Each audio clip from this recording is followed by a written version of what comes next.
Hello, you guys. How are you all? Thank you guys for being here. I am sorry we are a few minutes late, and I'm sure Melissa will be right here because she just messaged me, but she isn't here yet. So I'm going to take a second and say hello to you guys while we wait on Melissa. Oh, Angie, thank you. Thank you for the super sticker. Hey, Liz. Hey, Natasha. Hey, Adrian. Hey, Jess. Hey, Curious Christine. Hey, King's Nana. Tess. Point Your Lover. Hey, Pinche Becky. Katrina. Pika, Tony. Hey, Adrian, Triple L. I'm excited about tonight. We're both excited. Hey, Chloe. Hey, Kelly, Daniel, Adrian. So, tonight we're going to start Jose Baez's opening statement. And, Melissa and I were talking about this earlier. And we were talking about, at this time, the world didn't know what they were about to come out with. No one had any idea the story she was about to tell. Here's Miss Melissa here. Hello. Hello. Hey, I was just telling them what we were talking about earlier, like what you were saying, how no one knew what we're about to hear was about to come out. They were shocked. Yep. Like it was nationwide coverage. People were outside of Casey's house with signs all over the news. They were outraged, and the same with the courthouse. So, what we're about to hear is the first time these allegations and this narrative came out. And so, I'm very curious to see even how the courtroom demeanor shifts. Yeah, me too. So I'm trying a new internet, but I'm wondering if it's not going to work as good. So if we have issues, I'll just take a second and switch over. Because I did a speed test and it was way faster than the internet I used, the Starlink. My dad just had fiber optic put in, but it's looking like my signal isn't as good right this second. So I don't know if that's going to work. Not to change the subject, but Craig Gray says we were so mad. Yeah. Yep. And it's so interesting seeing that there's like a handful of people I've noticed that live very close in the area, and to see that their reactions and explain to us like what it was like being so close is very interesting. Yeah. Okay, well, I have it pulled up. I don't, I think that from what I hear and remember, Jose speaks a little more passionately. I don't think it would need to be sped up anyways. And I think it's good to hear it in like the real time how they heard it. Mm-hmm. Okay. I'm ready for this. I'm ready too. I'm just hoping. Let me know if the internet starts to glitch or something, and we'll switch over to the other one. Okay. I'm Pointer Lover. Yay. Thank you. I'm already full of rage. Love you. Love you too. Thank you, Pointer Lover. Pointer Lover was making me giggle last night. Yeah, I think people are really passionate about this. And, I knew people knew a lot, but I guess that's one thing I didn't realize how much people knew and how invested they are in this deal. And I actually, before we start, because I had just gotten this message and it says, listening to your guys' Casey coverage, and when they said that a dog alerted in Casey's backyard, the Anthony's backyard, the explanation of that is Casey had borrowed a shovel from a neighbor, and it's thought that she may have tried initially, to potentially bury Kaylee back there, but it may have been tougher than she thought. And from there, she went very closely, down the road and discarded of her in the woods. So that's interesting because that did pop out to me. I know it popped out to you too. Like, oh man, the dog alerted back there. And so that's really interesting to keep in mind. Oh my God, that makes so much sense because since I heard about the shovel, like that's been big to me. That's a big deal. A couple of days later, you're asking for a shovel. I never put that with like what we heard last night about the backyard, but that makes sense. It does make sense. And so I'm really going to be focusing on that timeline to see when that was even a possibility. You know what I mean? Yeah. Yeah. Casey says, those of us that live right here took this really hard. She turned our community upside down. Yeah, in the playhouse. It's interesting, like it makes you wonder, did she store her there for even like a short period of time and it would hit, Yeah. again, the defense uses that evidence to support Yeah. the theory. Wow. Yes. Yep. Okay, well, here we go. Are you ready? I'm ready. Mr. Baez, you may proceed. Court. Ms. Anthony, Hopefully no glitching. Madam Prosecutor. Good afternoon, ladies and gentlemen. On behalf of the defense, I want to thank It's you for already the choppy sacrifice that you've made Oh my in your gosh. jury service coming here. So we're But gonna have to do it's this. not for everyone else. Like maybe it's not, but he walked up robot style, you know. Yeah. Okay. All right then. So hold on just a second. You mind to talk to him for a second? Yeah, absolutely. Okay. And that's the hard part is that, like Katrina said, they're going to use that for their defense. The fact that there was an alert in the backyard. And for anybody who isn't familiar with what Casey's more current narrative is after the Peacock series was that, and I believe from what I remember, she explained that she had a long history of abuse from her father, and that she was so protective over Kaylee, but she realized that that abuse was going to start transferring over to her daughter. She went down for a nap. Kaylee originally was laying next to her. And then I don't remember the specifics, but ultimately the last time she saw her daughter, her dad was holding her limp, wet, cold body in the backyard and said, she's going to be fine. You know, I got this. She'll be fine. And so she said this entire period of time where they're going to get into great detail about what Casey was doing during these 31 days. She says she believed Kaylee was alive. She trusted her dad and she believed Kaylee was alive. And so keep that in mind while we're listening to all of the evidence and everything that's going to come out, that even if we want to be open to her narrative, does it even make sense? Yeah. And that's it. I wonder if the jurors even thought about that. You know, does this make logical sense? But okay, so the only other thing, you guys, thank you for hanging in there for the technical stuff because that's just part of going live. But I really love to interact with you guys. It's so much better than if we would just record our reactions, you know, privately. But the thing that StreamYard's doing with like the choppiness or that noise. Yeah. So just let me know if it does that. And then otherwise, I think we're good to go. Okay. Okay.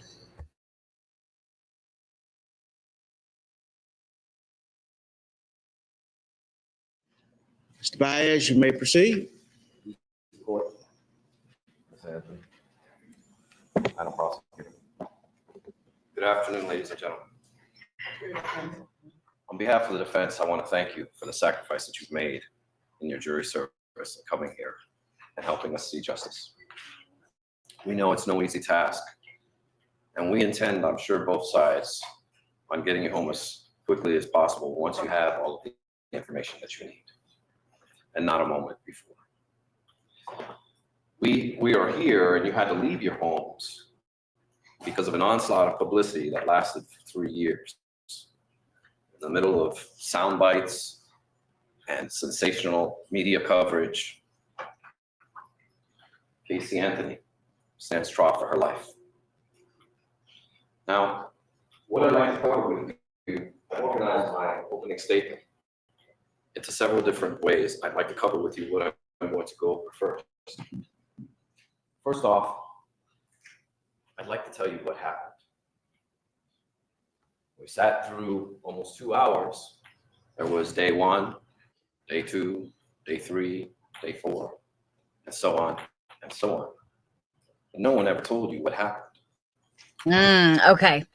So I just got to gauge your thoughts immediately on his demeanor, his body language. Like he's very confident. You know, that's one thing that to me immediately, I'm listening to what you have to say, right? Because you seem like you're really confident in what you're saying. What do you think? He is coming forward. Everybody wanted those answers. Everybody. And I think it was brilliant the way the first sentence he comes out with is, you wanted those answers. You didn't get those answers. I have those answers for you. Yep. You're right. No one's told you what happened. What's happened? Well, here, I'm going to tell you what happened. Yep, exactly. Oh, it's making me nervous. Okay. Do you have the option for closed captions on the bottom? Yeah, no, I was looking for it. I don't see it anywhere. So we Where don't, did it go? Huh. Okay. I don't know. Those closed captions were really off yesterday anyway, but I was just curious. They were so off. It was funny. They were really off. Okay, here we go. But today, you will be the first people to know exactly what happened to Kaylee Marie Anthony. Ooh, I like the I will also visuals discuss too. with you Mr. Roy Kron. That name was silent throughout the first 2 hours of this morning. And I think you're going to find after I conclude that it's going to be shocking why that name wasn't mentioned to you previously. And what, if any, role Wow. Mr. Kronk will have in your evaluation of evidence. I think that's very important, and we're going to cover that. After that, I'd like to talk to you about the investigation. This investigation was extremely thorough when it comes to focusing in on Casey. Probably the most comprehensive investigation that you will ever come across and in the history of the state of Florida. It was directed at one person and one person only. Now, the problem with this investigation that you'll find is that it reached the level of desperation. And that's going to be covered throughout my opening statement and my opening remarks. At what point do we stop speculating? At what point do we stop guessing? At what point do we stop being so desperate? Now, after the investigation, I want to talk to you about Suburban Drive. Suburban Drive is the location which is right around the corner from the Anthony home, and it is where Kaylee's remains were recovered. And there are numerous suspicious circumstances surrounding that location, and I want to make sure it's brought to light to you. I want to make sure you all understand what was there, who was there, and for how long. And then after that, I'd like to discuss Miss Anthony's car. Now, as you've noticed from this morning, there was a significant amount of time that had to deal with this car.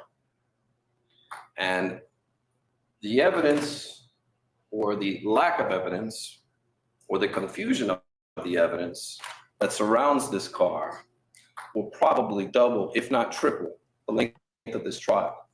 Oh, wow. And confusion of the evidence, meaning I have experts that will, oh God, Melissa fell. Meaning I have experts. What happened? I was switching browsers. It's a little choppy for me, and so I wanted to switch browsers and see if it was a me thing. But go ahead.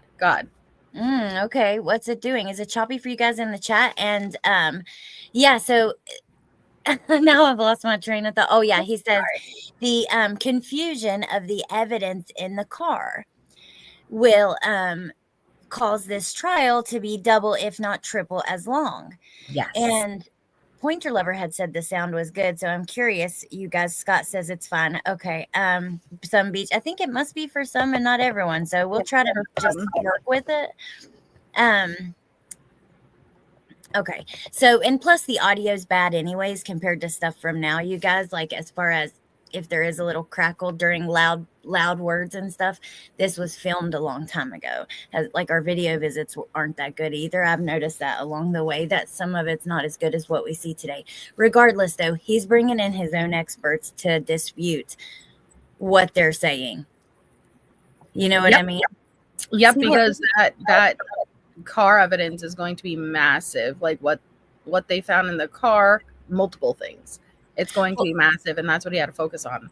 Yeah, it's a huge deal to me. Like with what if like trying to make up my mind, the hair strands we learned about yesterday, but also the chloroform and decomposition, you know, all of that. Mm-hmm. Yep. Okay. No crackle, just snap and pop. Some people say it's That's perfect so for them. weird. Some That's don't. so Yeah, weird.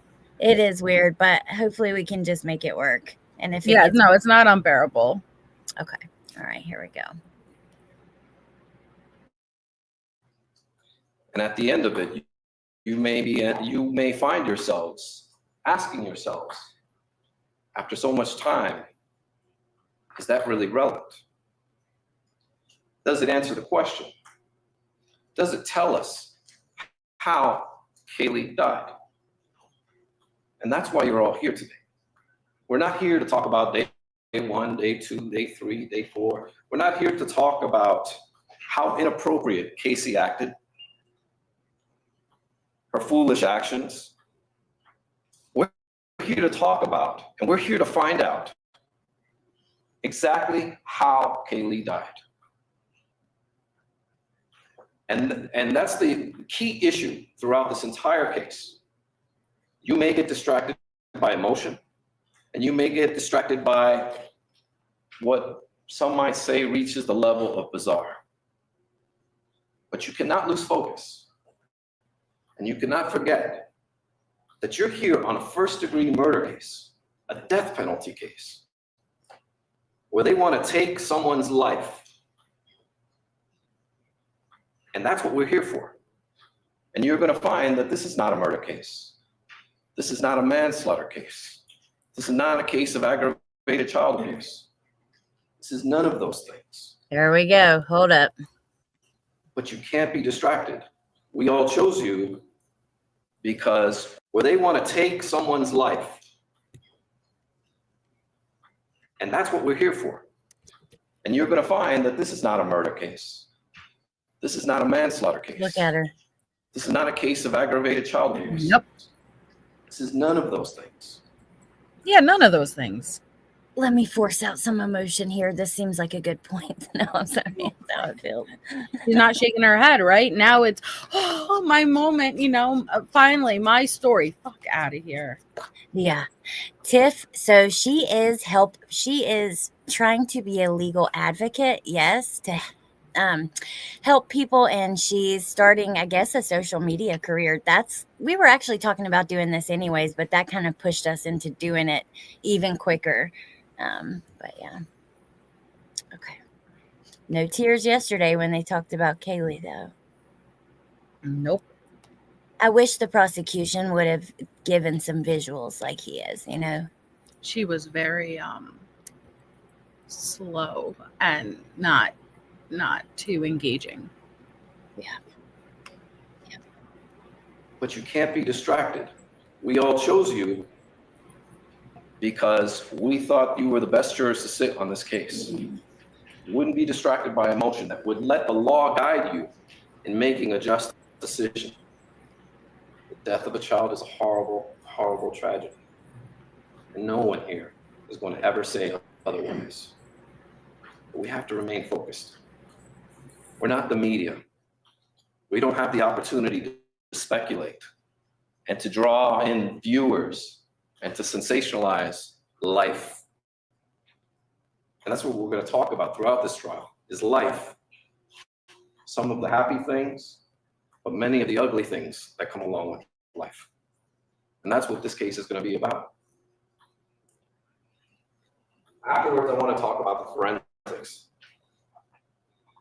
Exactly what reliable forensics you can rely on and what isn't necessarily science, but more like science fiction. And you'll see that throughout the course of this trial as the state reaches that level of desperation. And then I want to conclude with my parting remarks and tell you where I think at the very end of this trial we will end up at. Now, everyone wants to know what happened. How in the world can a mother wait 30 days before ever reporting her child missing? Yeah, how? It's insane. It's bizarre. Something's just not right about that. Well, the answer is actually relatively simple. She never was missing. Kaylee Anthony on June 16, 2008, when she drowned in her family's swimming pool. Oh, hold on. Let's see if she You're going to hear swallows. that Kaylee loved Her body language at that moment. Oh my God. Lisa Marie, thank you for gifting a membership. Thank you so much, and welcome to whoever got it. Wow, I just like, oh my God. And her body language is just like, there it was. Like, that's the big one. You know what I Yep. mean? Oh, She wasn't ever missing, yeah, once again, a bunch of lies, but she's actually the victim in this. We know and I think that appealed the fact that they confidently said, we have the answers. The state doesn't. We have those answers, but the answers they were giving were just outrageous. yeah, completely agree. Okay, so we rewound it a few seconds to watch that again. I just want to take a second to say, though, if you guys haven't subscribed to Melissa's channel, please go check it out. I think you guys would love it. I'm sure most of you guys have, but just in case. And then I have one other friend I wanted to mention. So my friend Amber, our friend Amber, has just had a baby a few months ago, and she's been off, and she's coming back soon. We're going to be going on her channel to talk with her. So go subscribe over there. I think she does really great documentaries, number one. But also, she's just good in her live streams and just a good person all around. So if you haven't checked it out, you guys should go check out her channel. That's all. Just saw Amber in the chat, and I was like, I know she's coming back. I want to, share her links. Yay! Okay. So here we go again. It's bizarre. Something's just not right about that. Well, the answer is actually relatively simple. She never was missing. Kaylee Anthony died on June 16, 2008, when she drowned in her family's swimming pool. You're going to hear that Kaylee loved to swim, and Kaylee could get out of the house very easily and did so on that day. We hear about it every day, or once a week, or once every other week. We hear of a story on the news, or we'll see a little blurb on the newspaper about some poor child who accidentally drowned in the family swimming pool. Well, the reason we're all here is because not of the commonality of this tragedy. Well, unfortunately, it's far too common. In fact, in the state of Florida, it is the #1 way that children die, is drowning in swimming pools.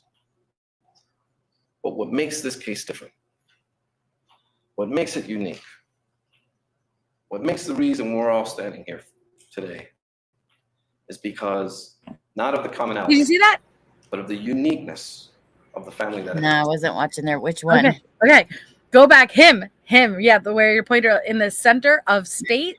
Watch what he full on is shit. He has Casey's vibes right now with the full on. Oh, he's smirking and shaking his head, which tells you he is so no effing way. And sorry, little things like that mean a lot to me. Like, I like picking up on the body language, and that tells me that what Jose is saying is so outrageous that this guy, prosecution, has no other response but to laugh and shake his head because of how ludicrous it is. And they're disciplined, right, to not do that. So I noticed he did it a second ago, like he raised his eyebrows up when when Jose had said something. Okay, so we'll watch his reaction through this. And then Mayla's mom, thank you. Oh my gosh, it's good to see you here listening while doing laundry.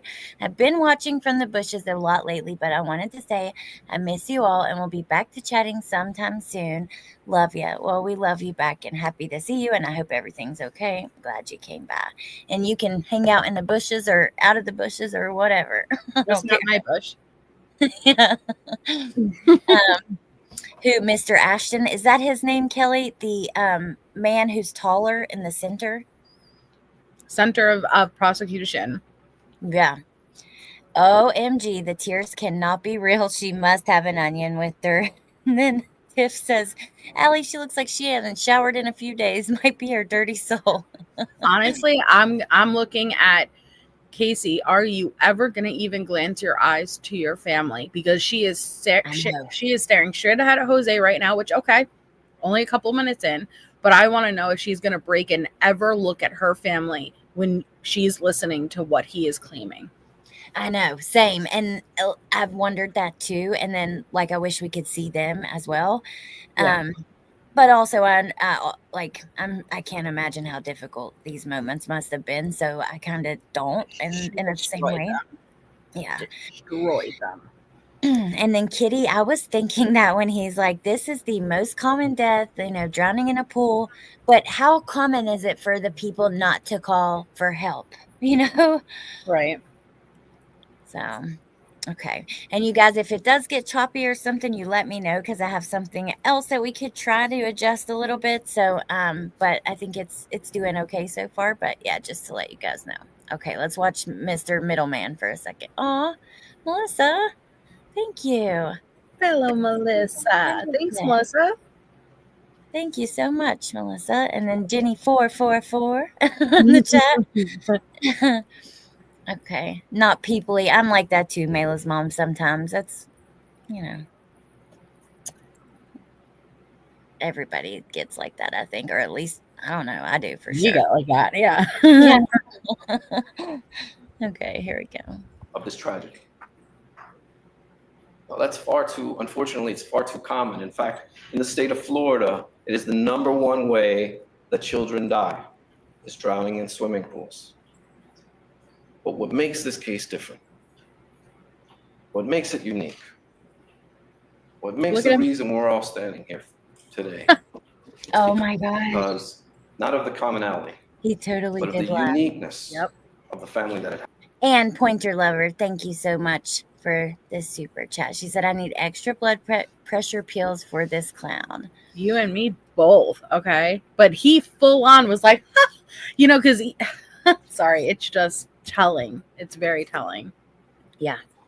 Well, look at him right there. The way it's paused. He's like completely smirking. Yep. Uh-huh. Okay. This is comical. All right, here we go. Happened to. You will hear stories about a family that is incredibly dysfunctional. You will hear about ugly things, secret things, things that people don't speak about, things that Casey never spoke about. Come with me to 4937 Hope Spring Drive, where, as you can see, it looks like the all-American home.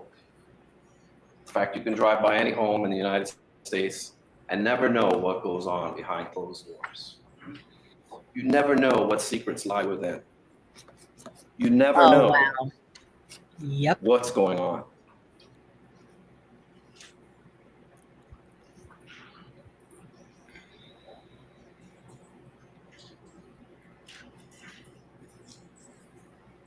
On June 16, 2008, after Kaylee died, Casey did what she's been doing all her life, or for most of it, hiding her pain, going into that dark corner and pretending that she does not live in the situation that she's living in. She went back to that deep, dark, ugly place called denial to pretend as if nothing was wrong. And you'll see, as the evidence comes in, that is the most likely conclusion of the evidence. Oh my God, Melissa. So this just, I have to pause again because I'm mad. This just shifted. And now it went from being about justice for a baby to poor Casey. It's like now, I don't know. It's like there was a shift in the energy, and I don't like that. I understand it goes with their theory that they're like, it's all, he's trying to prove his point or whatever. I don't like it. And those were real tears though. What do you think about that? First of all, I think you're spot on. What is telling to me is that yesterday, even during state's opening statements, details were given of Kaylee's remains. We didn't see any tears. We saw pierced lips and the head shaking no in anger. Yeah. We even stopped and said, why wouldn't that get any type of reaction, emotional response from you, even if everything they said leading up to it wasn't true, right? Because that's still your baby. Yet here we are, and we're a couple of minutes in, and we have multiple tears going down her face. Not, in my opinion, for Kaylee, because this is now about Casey. And I think the tears are not coming from anything other than she knows damn well everything that is about to come out of his mouth is not true, and she is sacrificing her family for herself. Like, you think she actually has some guilt right there for what she's doing, right? I do, but not enough guilt. But yeah, I think she's gonna have a hard time looking at her parents, and guess what? To this day, she doesn't have a relationship, and I think this is why. Oh my gosh, yeah. I mean, how can you build a relationship after this? But here's the thing, like, the claims that she made should be looked at and taken seriously, of course, no matter who makes them, even if it's a prolific piece of shit liar like Tisha. But it doesn't add up with her behavior, because if he was this monster, why subject your baby to him? Because wouldn't you expect for her to end up hurt like this? That, you know? Well, and they were looked into, Allie. You know, there were the DNA tests. Kaylee is not George's or Lee's, you know. But lie detector tests were given. It was looked into. It's not. Right. And why, if Casey knew what happened to Kaylee, hasn't she been advocating for her father's arrest? Why do you think he was never charged with anything? I mean, of course, anyone could slip through. I'm not saying it's not possible, but I know we're going to get into everything that happened after the trial too, because there was the lie detectors test and the interviews and the judge and the juries, the jurors. But it was looked into, and there's nothing there. They knew, they tried, they dropped the ball, and the killer is free. Yeah, but you're right. Like, we've talked about this privately, and that would be my biggest question. Like, and that doesn't make sense, is then why haven't you advocated for the killer to be arrested for justice? You know, it doesn't matter who he is, his background, all of that stuff. Like, none of that matters to me, because at the end of the day, if you can get out on social media and be loud and proud on Paramount claiming what you've claimed, you could easily get on there and say he should be arrested. There needs to be an arrest. I want someone to pay for what happened to my daughter. You know? Okay. Okay. No, go ahead. No, I was just going to say, well, and Justin, I considered it. I considered George may have willingly put himself under the bus for this, but then I think if he did, I don't think he ever agreed to Lee. I don't believe that. But I think, actually, you know what? No, because he testified at grand jury, and I think that anger is when everything changed, and she decided to throw them under the bus. But I think that George and Cindy were still willing, from what I remember, still willing to almost take it in real time to try to get their daughter off. You know, like, they were willing to keep their mouth shut at the time and not fight it too much. But I don't know. It's all from what I remember from a long time ago. MK, you got a new picture. MK says prosecuting. It's so good. I love to see people at like different angles, you know, because we only get to see like a little picture. So when they change it, it's cool to see. But he says prosecuting attorneys everywhere learned a lot about what not to do from this case going forward. Interesting. Okay.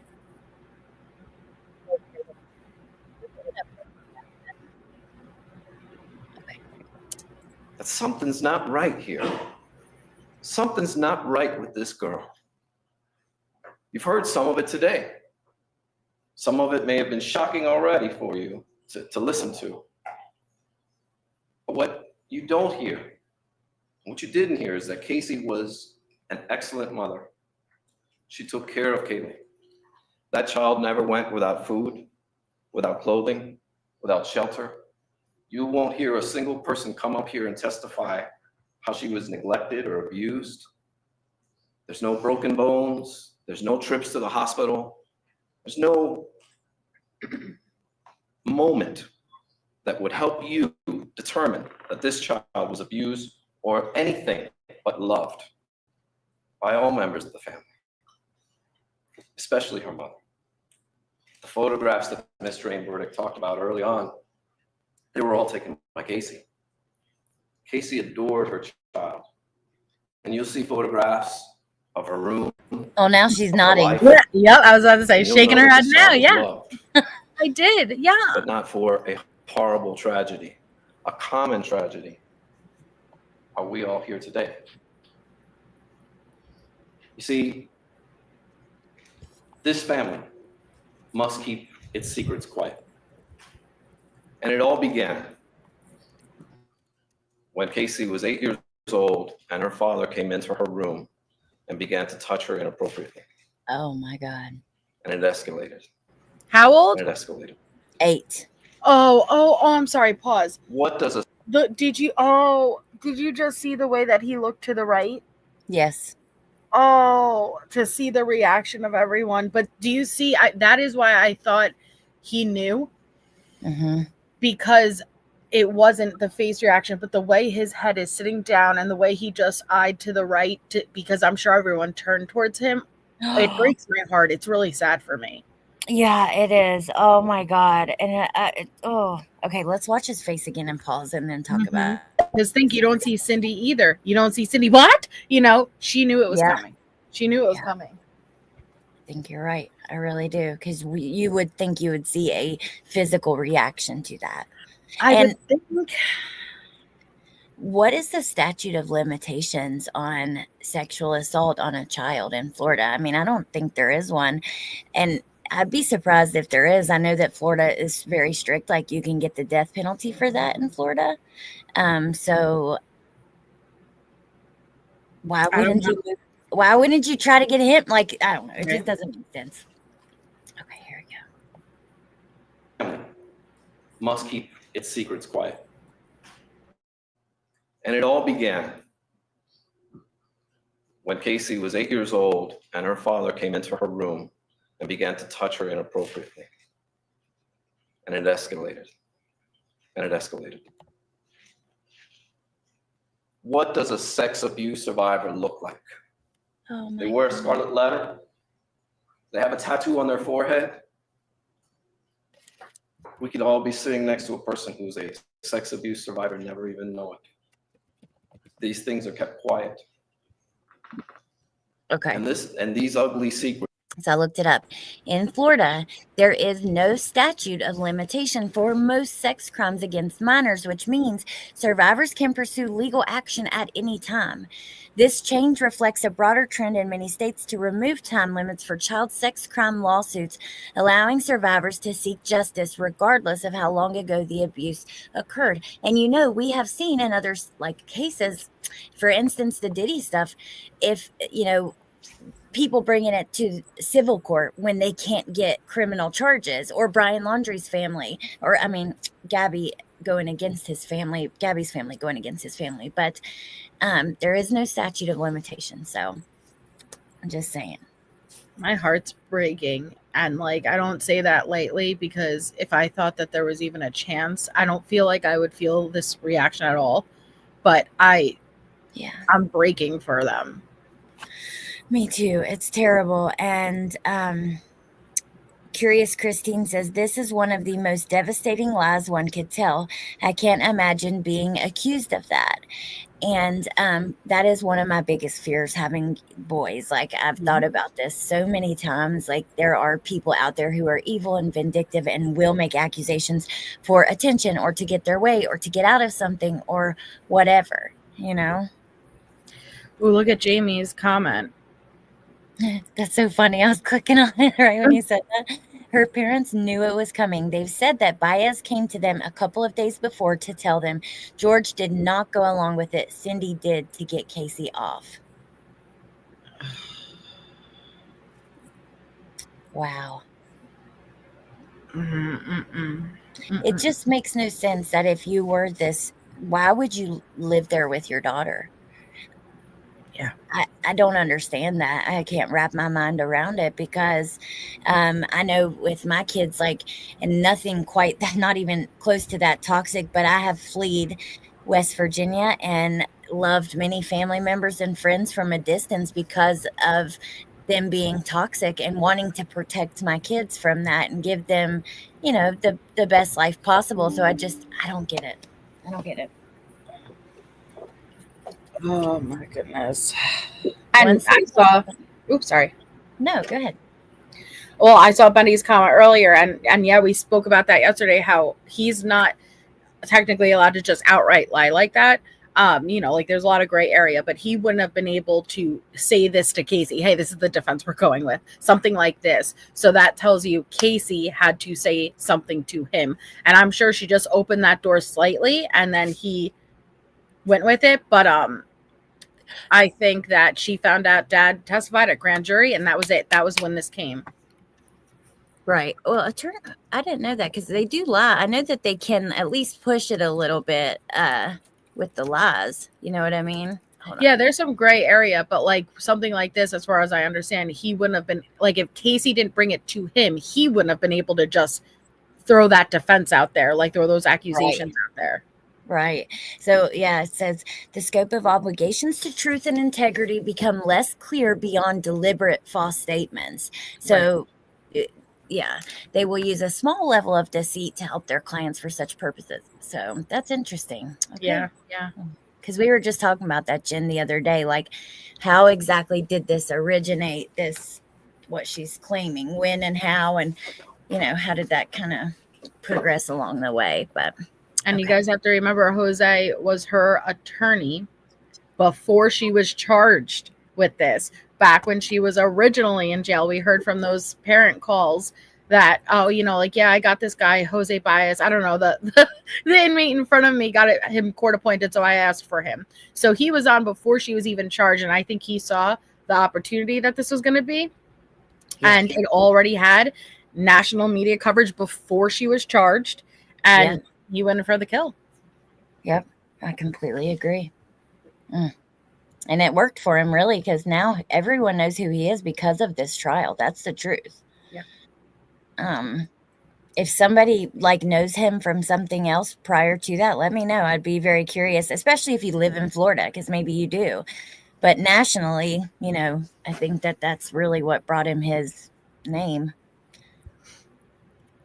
It slowly will come out through this trial.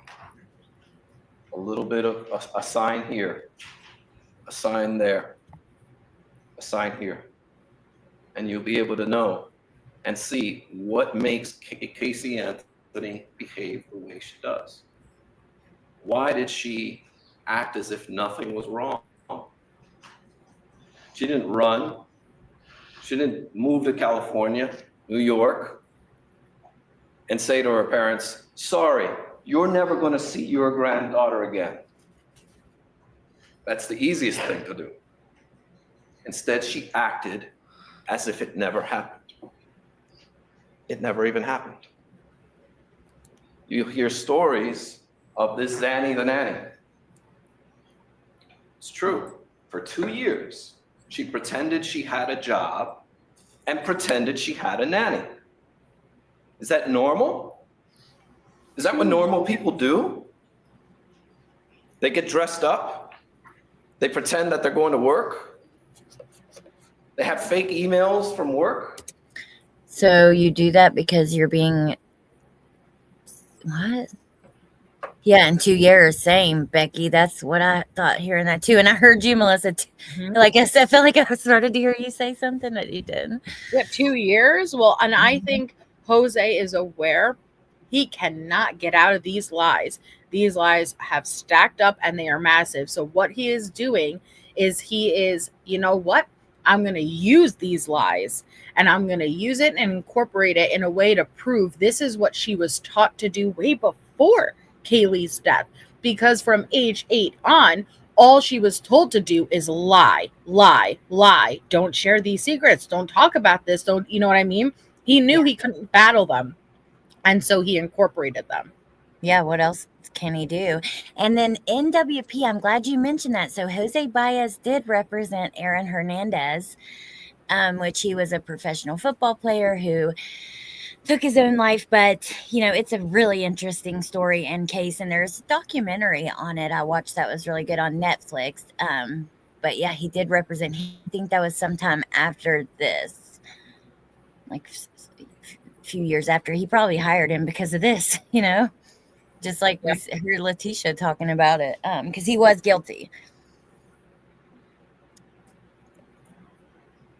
Well, there was a reason behind this. Google that. Something's not right here. And anything Casey could do to protect her child, she did, including living a lie, making up a nanny, making up a job. That protects no, see, this is what I'm saying. That's what I meant a minute ago. How do the two correlate? How does lying, pretending you have a job, oftentimes leaving her there, right? How does that correlate with protecting her? Oh, Jesus. I know I'm going to start getting fired up. I can feel it. I'm getting warm. Also, I looked it up. So he represented Aaron Hernandez during his double murder trial, which took the killings took place in 2012. The trial took place in 2017. So that's what Casey had to do to live. She wanted to live. She forced herself to live in a world that she wanted to, not the one she was thrust into. And you're going to see throughout this case how some of this evidence came to be. For example, when Casey came home and told her family that she was pregnant, she was to be kept quiet. No one was to know. Why? I hate to say, you'll have to speculate why. Unfortunately, because of the way this case was investigated, we'll never know all the answers. But it wasn't until she was 7.5 months pregnant did the outside world know that Casey was with child. When Casey was about 7 months pregnant, the family went to a wedding. Her mother's brother's wedding. This is her uncle. They're there. That's their wedding photo.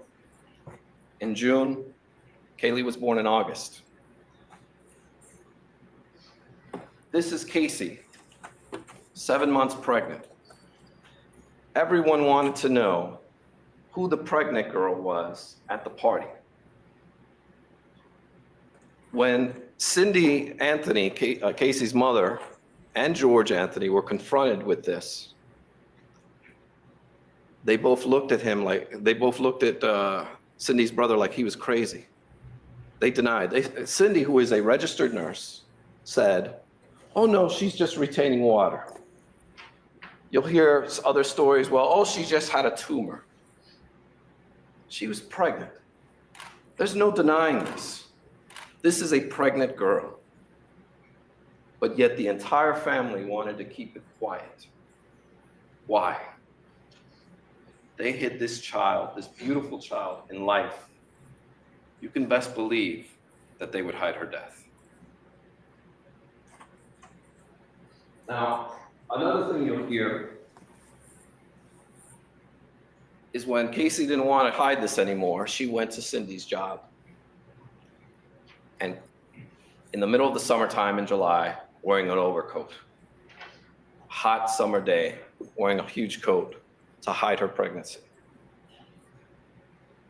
When coworkers saw her, they began to talk. Office gossip came around. And unfortunately, a week later, Cindy Anthony had her come in and announce that she was going to be a grandma. Something's not right here. This is strange. This is bizarre. This is the life of Casey Anthony. Now,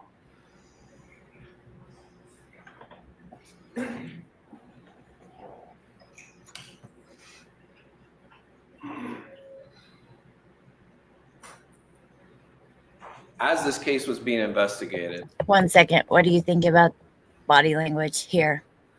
I think, and already he is more of a quiet to me. He's a retired homicide detective, man. And that doesn't mean that he's not capable of doing what he's being accused of. Absolutely not. Anybody can. I'm just saying that I already I've observed he is professional. It seems like he is even in those video visits with them and Casey, he's always more reserved, kind of like straight to the fact, not emotional. And so I don't anticipate to see a lot from him, but even in his face and demeanor, and the fact that Cindy, okay, because I'm watching her too, did she just hear something that is absolutely, she would not, I don't think, seeing the way she fought for Kaylee, I do not see her standing by a man who would have done what he's being accused of. She's Right. just jotting down her notes, which tells me I'm leaning towards, like you had an idea. And with him, I think he is absolutely fucking humiliated right now. He Can is you imagine? humiliated, but he is sitting there and he's going to take it because he's going to be there not only for Kaylee, but his daughter too. But I think his entire life, everything he's worked for, all of his credibility, his entire career, him as a man, everything just got destroyed right in this moment. And that is what I see in his eyes. Yeah. And like even though he's not reacting a lot, he's got like this frown. Like if you look, his face is like in a permanent like frown and a slight scowl almost, Yeah. Yes. You could see the same way even with Casey with her pierced lip. Oh, not pierced. Remember I said that previously. Not pierced, pursed lips. But with him, you see more softer expressions, not, oh my God, I can't, more like distraught, devastated, disappointed, hurt. That is what I can see, just even from the way his face is just relaxed there. He looks so, I don't know if I should, I don't know.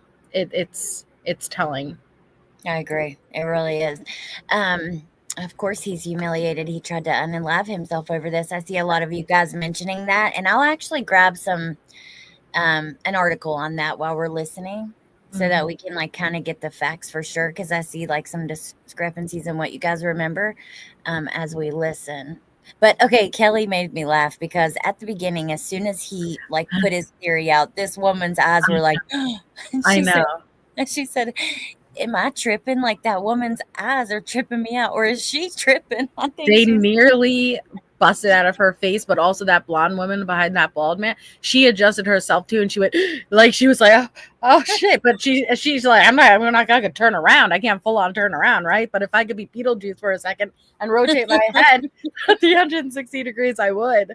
She totally does look like that. That's so funny. Even this dude was like, whoa, I think the whole world probably took a breath there, during this. And damn. Okay, here we go. This all came to light. Everyone was aware that they hid this beautiful child like a flower in the attic. They treated this pregnancy as if it never happened. Police got to be a little suspicious, and you'll hear evidence that Casey has a brother, and he too wanted to follow in his father's footsteps. Wow. And on certain occasions when he was a teenager, he attempted to also touch his sister. Oh my God. Mm-hmm. He wanted to follow in his father's footsteps. And notice attempted. Attempted. Yep. Oh my Shame God. on you. As much, remember, let's think back to those damn video visits of him desperately doing anything and everything to try to find out what happened. Or Casey with her family and her dad sitting there, not trying to listen in, not trying to like just, oh my God, I just can't. I'm so glad we watched those before this. Okay. Although it didn't go as far. It got so bad that the FBI did a paternity test to see if he was Kaylee's father. And when he was confronted with this information, he didn't deny it. He said, we'll talk about it when the time is right.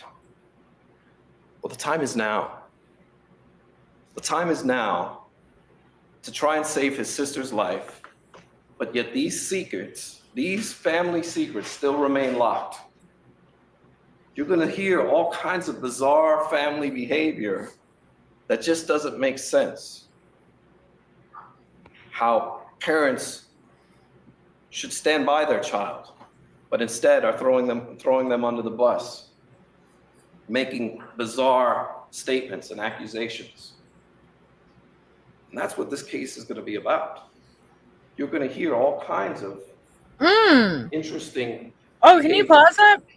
Yeah, From all parties. of course. Okay. Truthfully, that's a great effing point. Sorry, but didn't go that far, yet you still did a paternity test?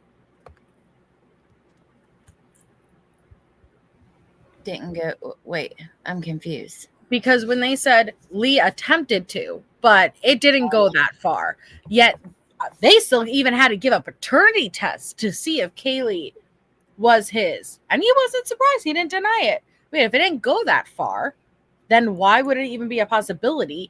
And this is them later on in life. Because you said when they were younger, he attempted. Now you need to see if he's even Kaylee's father?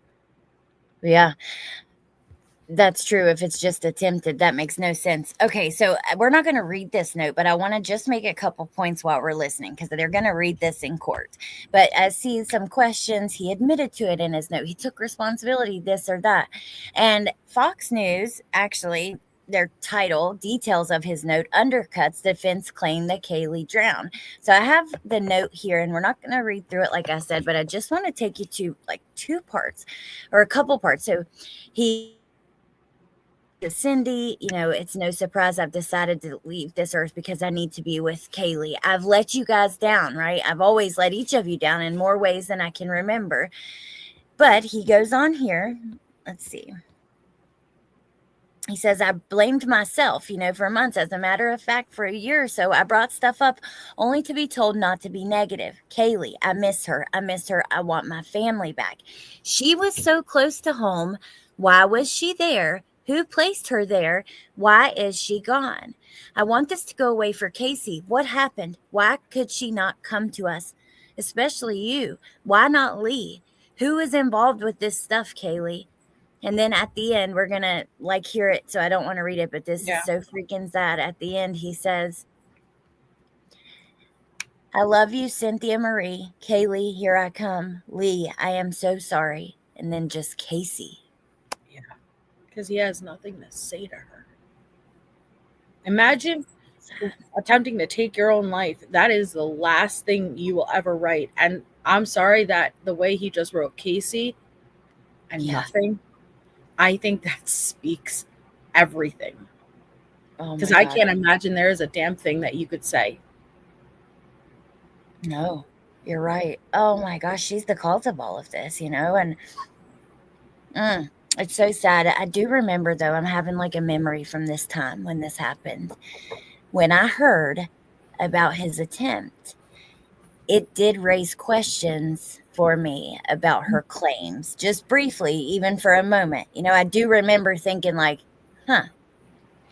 that's weird, but I didn't know anything more about it, really. Never looked closely. But I wonder if that made any kind of impact on this jury, on the case, especially if it's going to be read in court. Right. Possibly. I've heard a few people say that. That's why I'm excited to go back and watch it now in a different place and see how we feel about it now. Yeah, me too. Okay, you ready? Yes. Not just Casey. And once you see some of this behavior, you'll realize that the apple doesn't fall very far from the tree. We are what we are because of who brought us into this world and how we were raised. Casey was raised to lie. This child, who at 8 years old, learned to lie immediately. She could be 13 years old, have her father's penis in her mouth, and then go to school and play with the other kids as if nothing ever happened. Nothing's. Oh my God. Oh my God. I got to go back just a second. Watch the prosecutor as he's saying this. She could be 13 years old, have her father's penis in her mouth, and then go to school and play with the other kids as if nothing ever happened. Nothing's wrong. Wow. That will help you understand why no one knew that her child was dead. Right. That makes That's total the most sense. important thing you must keep in the back of your mind, is that sex abuse Oh. does things to us. Oh my God. I'm That's- sorry. It really breaks my fucking heart because I just see a dad who, and I don't like what I remember as far as them kind of taking the hits for her, but I really can't judge at that point. I think they really accepted Kaylee was gone, and I can understand the idea of your child getting put to death. I get it. And I just see a dad who feels like he failed and willing to sacrifice literally his life for it. Yeah, you're right. And he does truly, as Trulia said, he seems so defeated. Like, that's what I see. Yes. And everything you said, I agree with. But he's just like empty, done, just like Yes. exhausted, tired. And then, yep, sorry, but defeated and broken. Those are the exact words.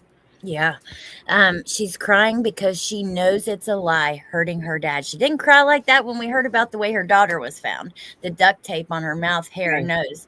You know, she didn't cry like that for that. And then Salmonella, thank you for being a member for 26 months. There was a comment I wanted to read too. Where the heck did it go? Oh, here, K-Love. And George was not allowed to react. So I've seen this multiple times in the chat. They said that the prosecution told them they could not react, like have any like strong reaction. So I'm curious about that. I didn't. They were told not to react. That's what I'm seeing in the chat, and I've seen it a couple times now. Maybe if you guys could tell us, like, where do they say that? Maybe in an interview or something, just guide us in that direction. Wow. Oh, Sad, man. it is sad. It is beyond sad. Wonder what that ribbon's for right there. I'm going to assume Kaylee. That's what I would think too, but yeah, I don't know. Okay, here we go. It changes you. Some people are fortunate some people are fortunate to live with it. Others are not. And in this sad tragedy, it had to happen to Casey.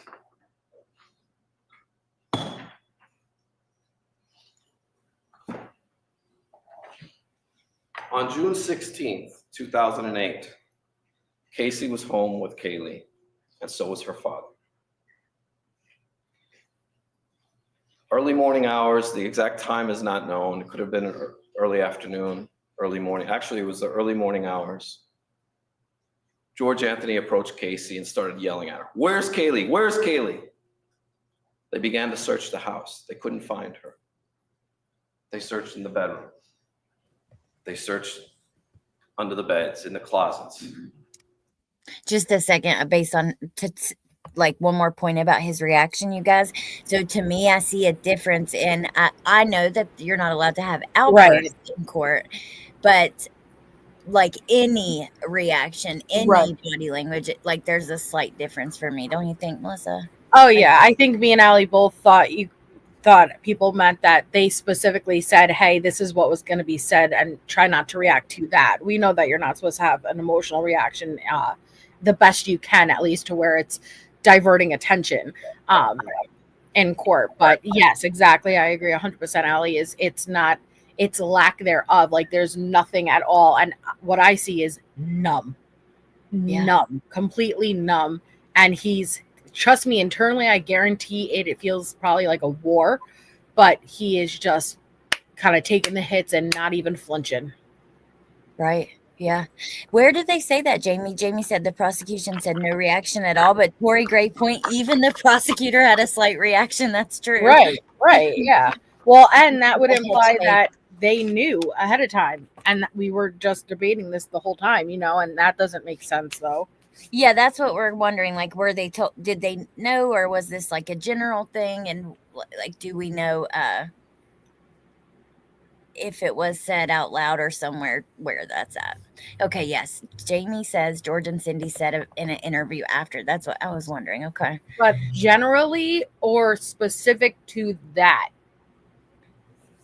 Yeah, were they told to generally not react or not react specifically to what their alternate defense was going to be, their theory? Yeah, I can imagine them saying no matter what defense comes out with, try not to have that reaction. That Yeah. makes sense. Okay. So then that would say that they knew. Specifically. Wow. Okay. Thank you guys. Interesting. All right, here we go. In the garage. Then they went outside.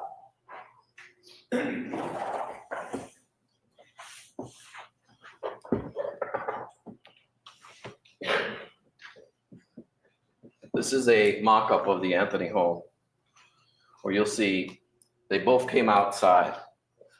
Casey came around to the left of the house. George went that way towards the pool. They have an above-ground pool with a ladder. And we'll talk about the pool and the ladder in just a moment. But what happened next is, as soon as Casey came around this corner, in his arm.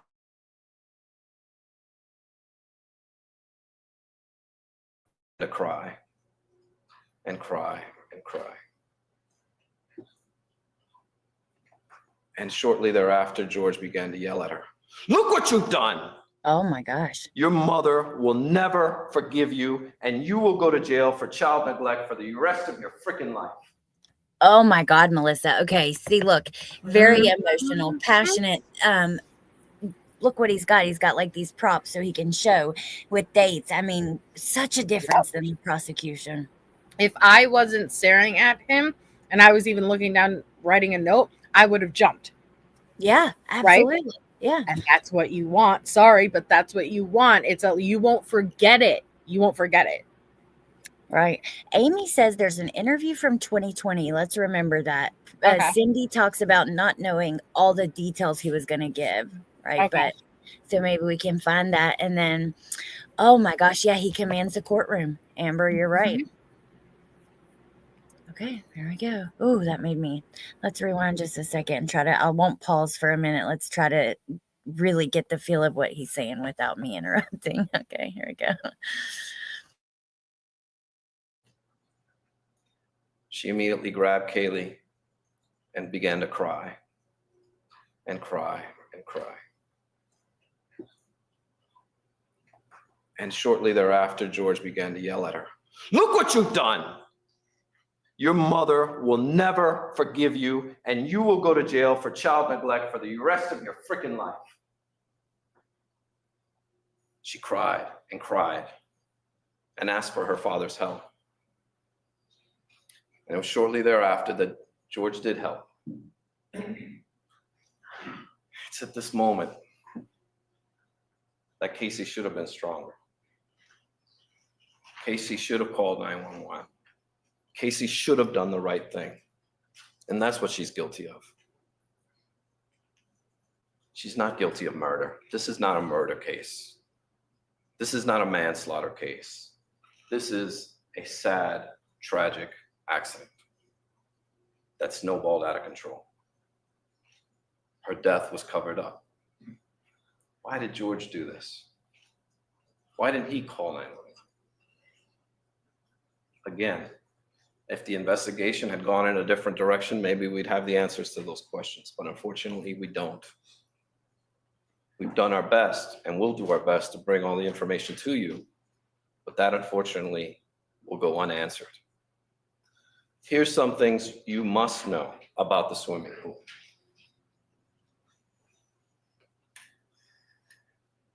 Cindy Anthony will testify that on June 15th, as Ms. Drain Burdick mentioned, Cindy Anthony and Kaylee went swimming. That was Father's Day. They went swimming until the early evening hours, late afternoon hours. They have a ladder that is on the pool, which they will both tell you they were religious about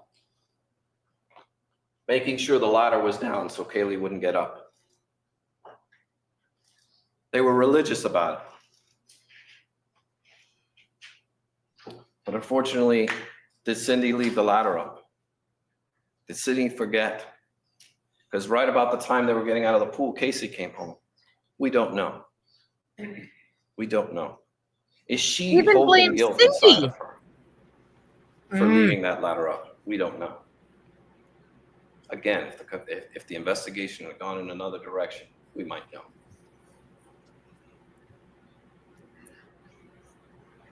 George Anthony will tell you that Kaylee used to wake him up all the time in the morning and say, "Jojo, swim, Jojo, swim." And that she can get out of the house in a hurry through the sliding glass doors and get out immediately. And that's why they were so religious about the pool. Now, something extremely odd happens the day after Kaylee drowned in the pool. And that is on the 17th, the day after, Cindy Anthony goes to work and tells 2 coworkers that someone is swimming in her pool. And they're like, "Of course someone's swimming in your pool. That's what pools are for. Pools are for people to swim in." She says, "No, you don't understand. Someone left the ladder up. We're very religious about that. And someone left the gate open. I don't understand." This is June 17th, the day after. Okay, pause. I'm sure that fact was in the police reports and stuff like that. You know what I mean? In people's interviews. And he probably, they probably grabbed everything that they could that would line up with their story. But, you know what I mean? Because something like this happens, the police are going to go talk to you. They're going to go talk to your coworkers. They're going to go talk to your whatever. And all these little notes of things that probably are irrelevant will be taken, of course. I wouldn't be surprised if that was kind of grabbed from something like that. Oh, yeah. And she's blaming everyone but Casey. Maybe Cindy, she's struggling with guilt. Maybe she left the fucking, maybe she left the freaking ladder down, like, why? Why? You have no idea. You're admitting you have no idea. But you're just blaming and opening that door for everyone but Casey. Yep. And Jamie has a great point. Seriously, if she drowned, whether on purpose or not, they would have called 911. Kids drown all the time in Florida. It was in his opening statements. It's the #1 cause of child death in Florida. It was in his opening statement. Yeah, I do remember him saying that now. So see, it's like, it makes no sense. Well, even if it was intentional, they would still say it was an accident. I don't know. Right. But in her Peacock series, when she describes George with Kaylee's body, that is not how she described it, versus reassuring her it's going to be okay. She's going to be okay. I'm going to take care of this. It's okay. Hence why she believed Kaylee was alive that entire time. Right. Oh, wow. Okay. That's so interesting. See how, if I just wish things were different. Okay. So some beach, I agree. So she says, "I keep thinking about her saying that she's advocating for her daughter, and this needs to be seen to remember who she is. That I need to see this too. Hearing her say that, I need to know the facts. I want to know, like, the evidence, just like when Melissa started doing Wade, and it piqued my interest, and I was like, okay, I need to know this case. I need to know the actual facts of the case. That's how I feel with this. I don't, because I don't know it yet. So I'm one of those people who needs to see it.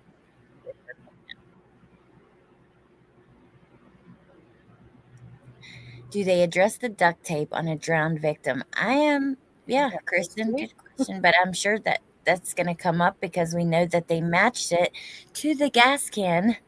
What was it? Which gas can was it, Melissa? It was the gas can that she took from her parents' house. Yeah. So, okay.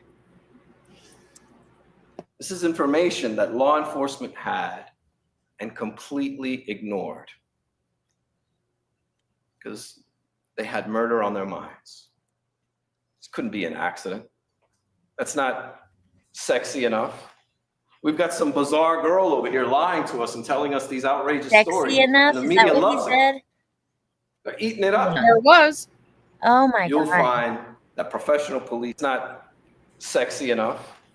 We've got Yeah, because law enforcement need their cases to be sexy, you For know? No, the media sure might need go towards the more scandalous cases or whatever, but no, that's not the way it works, bro. We Come on. wanted justice for this baby. Right. You wanted to find her too, you know, because at first they don't know. Is she alive out there somewhere? Right. got some bizarre girl over here lying to us and telling us these outrageous stories, and the media loves it. They're eating it up. You'll find that professional police work took a back seat in this case. They were more concerned about the public than they were in doing their jobs.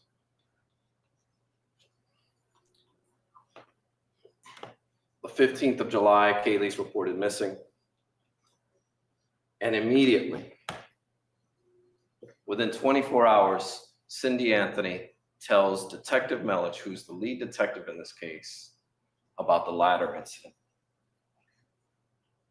And it goes ignored. There's no follow-up. What the hell are they supposed to follow No up? questions asked. No information gathered. The ladder was left down. No forensics. Nothing.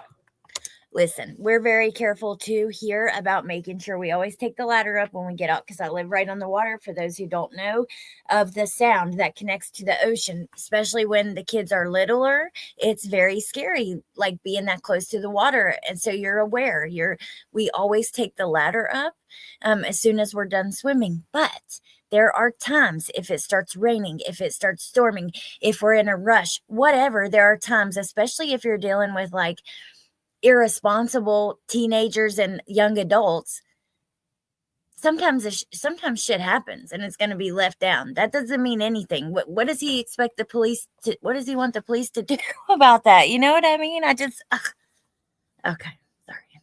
Makes no sense. It's like a lot of words that might sound good or put off a certain vibe and but they don't actually mean anything when you think about it, and it doesn't add up or make sense or line up. Like, it doesn't line up at all. Mm-hmm.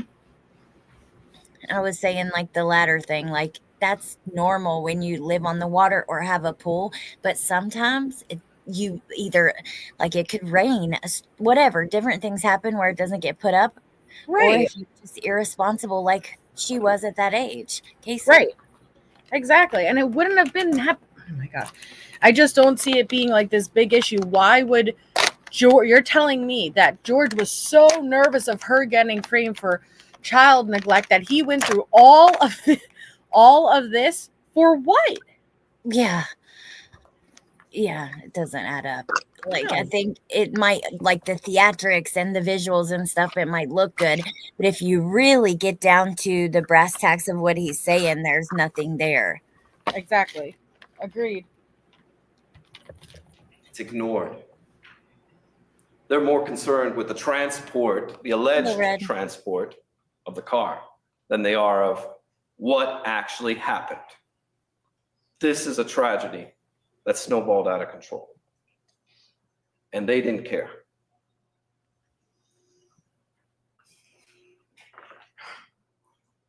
Now, what we do know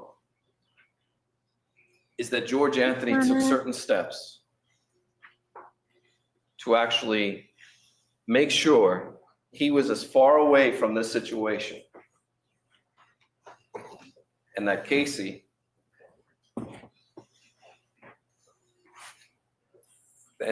would end up taking the blame for this. Why?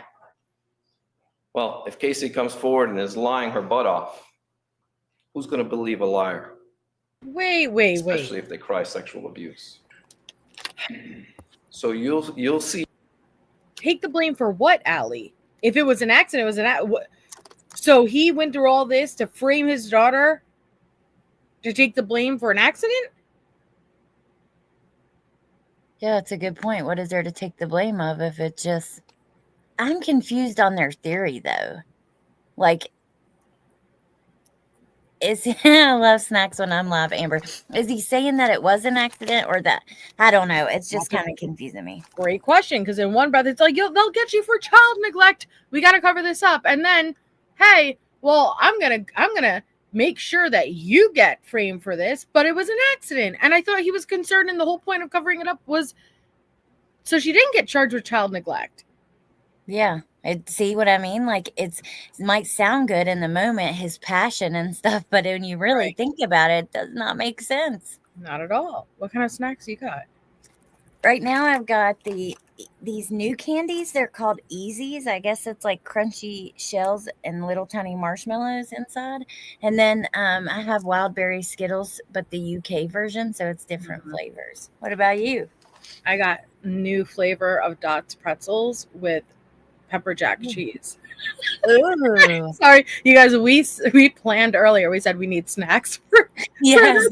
so we both got our snacks open. And I have a whole bag sitting here with me with different stuff in it, but that's Mhm. funny because I was like, Melissa, this is like a bring your popcorn kind of thing because it's Yep. going to be very interesting. Yep. I have Oreos, Mayla's mom said, and Snickers eggs. So there you go. That's too much chocolate for me, but everyone get their snacks. This is intense, man. It is. It really is. Okay. And your root beer floats. Mm. And Trulia Beach, they're the best. I just tried them 2 days ago for the first time, and I'm obsessed. I've never seen those. I don't think. This flavor just came out. I guess I don't know, like more recently than I've seen, and they are amazing. And I just eat it with pepper jack cheese, and it's fucking fabulous. Okay, I gotta Google this to see if I know what y'all are talking about because my oldest is obsessed with pretzels. Like he loves them. That's one of his favorite things. These are probably the best pretzels I've ever had. Ooh. Like for like a chip, like a snack. Yeah. I didn't know if they were soft pretzels or like chips, but okay. Pretzel sticks, but with Parmesan garlic, which is like my life. Yum. Jamie has brownies, and I just saw one other person's snack that I was gonna just read. Where's that? Well, now it's gone, but everybody's eating their snacks. All right. Oh, skinny popcorn, mango smoothies. Okay. See evidence, conclusive evidence, that he took actual steps to throw his very own daughter under the bus just to protect himself. On June 20th, you heard Ms. Drain Burdick tell you about Casey running out of gas. Well, what she does do is she does what she always does, and that's go in the shed and take gas from the gas cans. Everybody knew she wasn't working. George Anthony knew she wasn't working, but it's all part of the lie. It's all part of the facade. Nobody cares. So what he does is on the 24th of June, 9 days after Kaylee drowns, he reports gas cans missing. He calls the police. Now, this is an ex-detective. Who knows? When you report gas cans stolen, there's no detective that's going to come out and investigate the case because you've got some missing gas cans. You'll ask yourself when you hear this, who would report gas cans missing? Who? Well, the answer is George Anthony will. And the reason why will come to light 6 months later.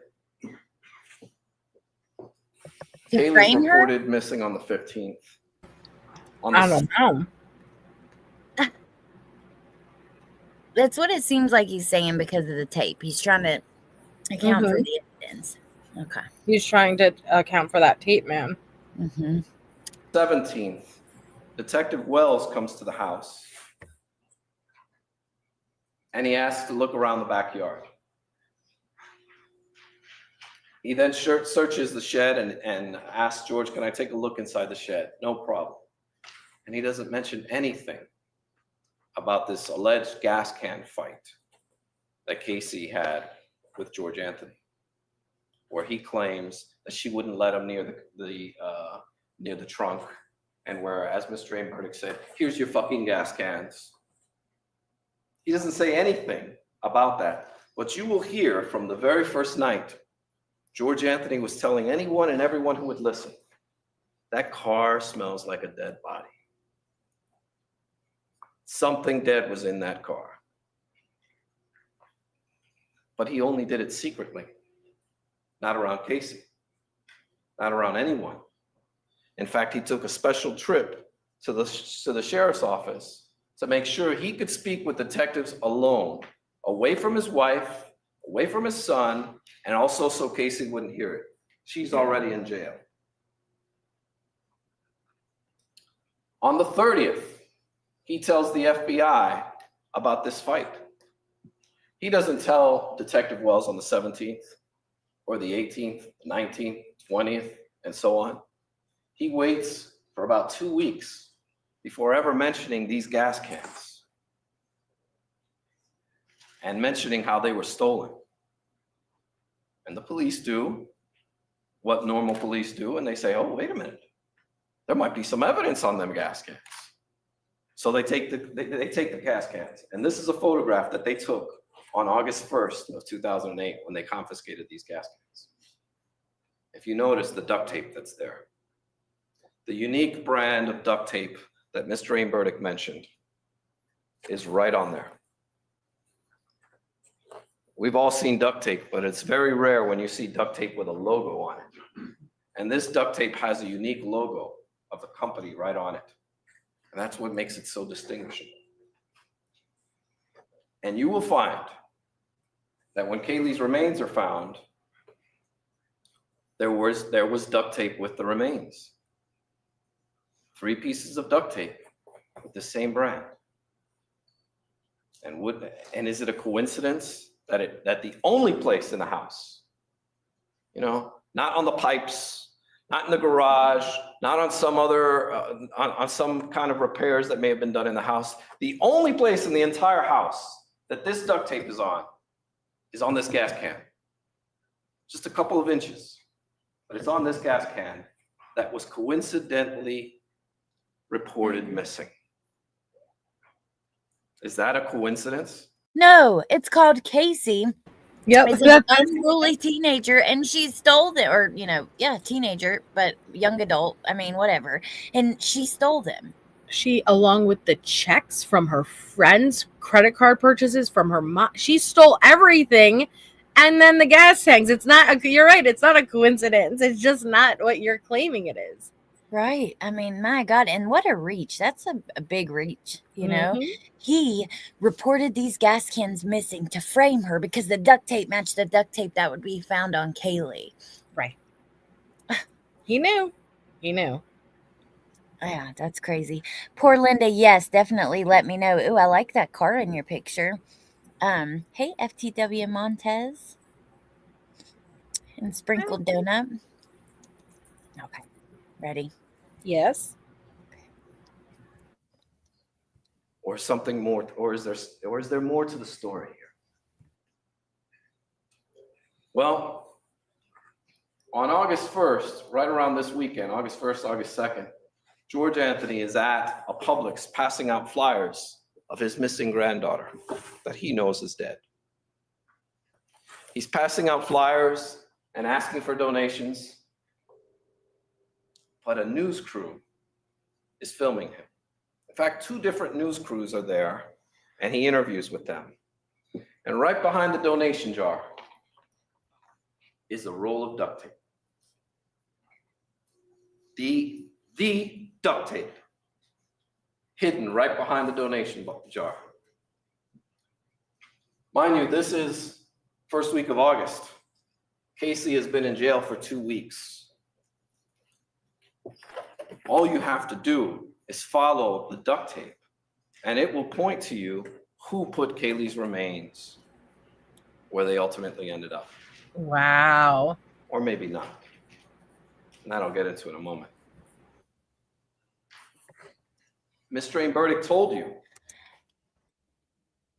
I just taking a second to kind of think about what the jury must be thinking in this moment, because he is far more engaging, and Oh yeah, look, he's looking right at them. yeah, and he's got all these props and Mhm. pictures and the intensity. I don't know. It's kind of wild to think about, like, what they must have been feeling and thinking in this moment. And they have regrets now. I mean, we'll get to that, but they do, you know. Right. Well, as a former homicide detective, right, Caleb, he wouldn't have known to hide these basic things, or no. I don't know. Is it so crazy that Casey had access to that duct tape too? Yeah, follow the duct tape along with Casey. Yep, exactly. Ooh, JD's eating 3 Musketeers out of the freezer. We got a variety of things, but yeah. Oh my gosh. Okay, here we go. I can't wait to see all the evidence, see how they both present it, and I just can't wait to see every part of this later, to see what the jury said after it. Because I've seen some of that, but not everything, and kind of have those discussions. Yeah, this is interesting. Crazy. Okay. That the only one. And by the way, if you're new here, interesting is the word I do overuse. I'm very aware of it. And honestly, at one point I was going to try not to. And now I just lean in, and it's all good. It's interesting. Actually, I love how you do that. Thank you. That respectfully thing had me cracking up last night. Okay, here we go. Who had access to this duct tape was Casey Anthony. Well, that's not true. It's not true at all. Picture tells 1,000 words. He was at that command center. He was home on the 16th. The only person and the only piece of evidence, the only physical evidence that you will find in this case that connects Kaylee's remains to anyone at the home is this duct tape. And that's why these gas cans become such a critical piece of information and such a critical piece of evidence. You cannot deny it. You can see it. You can feel it. You can touch it. Right. You cannot deny that Kaylee had tape on her mouth and nose that matched up with tape that came from the home that Casey lived in. Right. I mean, he's focusing on things that are true no matter what, right? You can't deny that this is the tape. You can't deny, right? You could feel it. You could smell it. You could touch it, right? It's just who you're blaming that doesn't fit in there. Right. And he's making it like it's this gotcha. You can't deny it. Like you said, you can see it, touch it. But it's just as, she's just as likely to be guilty. She lived there too. You know? Exactly. This is evidence. And this tells you. Your Honor, I'm going to object to the argument rather than opening statement. Continue. Oh. And this will lead you to the answers that you need.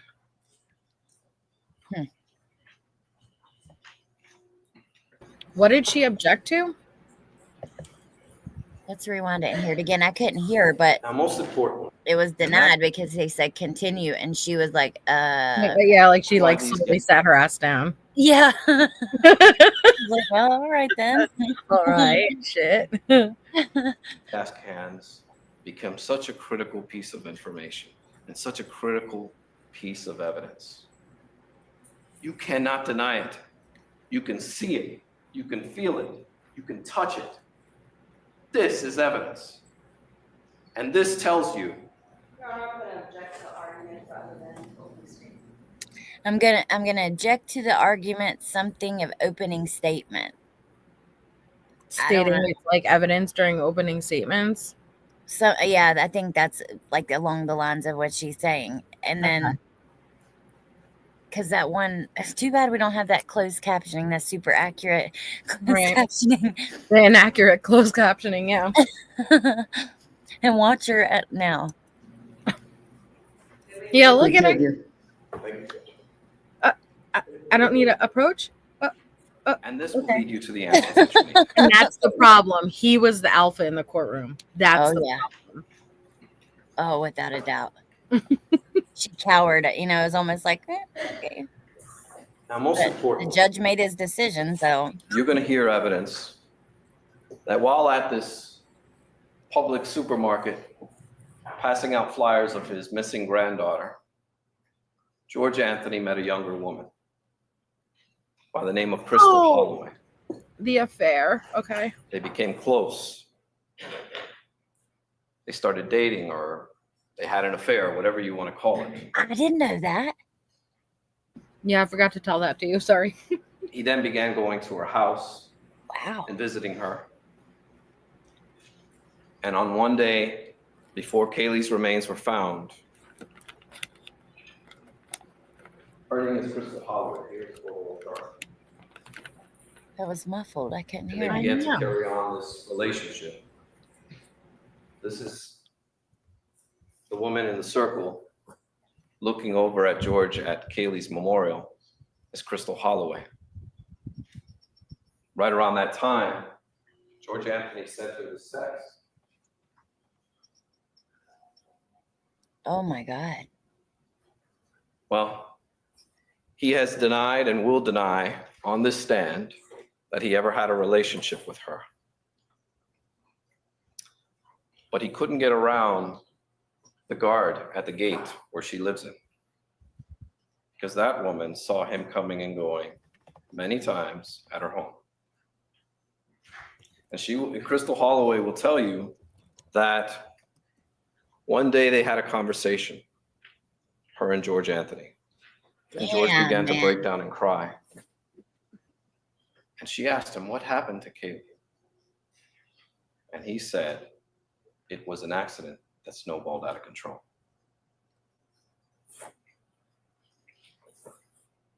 This is before Kaylee was ever found. The attorney's smiling. This is Wow. while he is out passing out flyers, asking for donations to help find his missing granddaughter. Doesn't surprise me though, honestly. Well, I mean, like, I guess, like, meaning like there must have been an accident from Casey. Or what? I think that's what he believed. right. I think that God only imagine what they were going through. And I'm not trying to make excuses here versus I can understand. At that point, your marriage isn't your marriage. It is effing chaos. Cindy was nothing but Kaylee. And when I say that, I'm not saying George wasn't versus you never got to escape. And he was dealing with his own battles. And I'm sure it was lovely to have that sense of talking with someone who you could just get a break. And I think that he needed to be vulnerable, and he couldn't probably be vulnerable around Cindy at that time because he had to be the rock. Yeah. And it probably felt great just to get that relief. And in a vulnerable moment, asking what happened to Kaylee, when he says, terrible accident happened,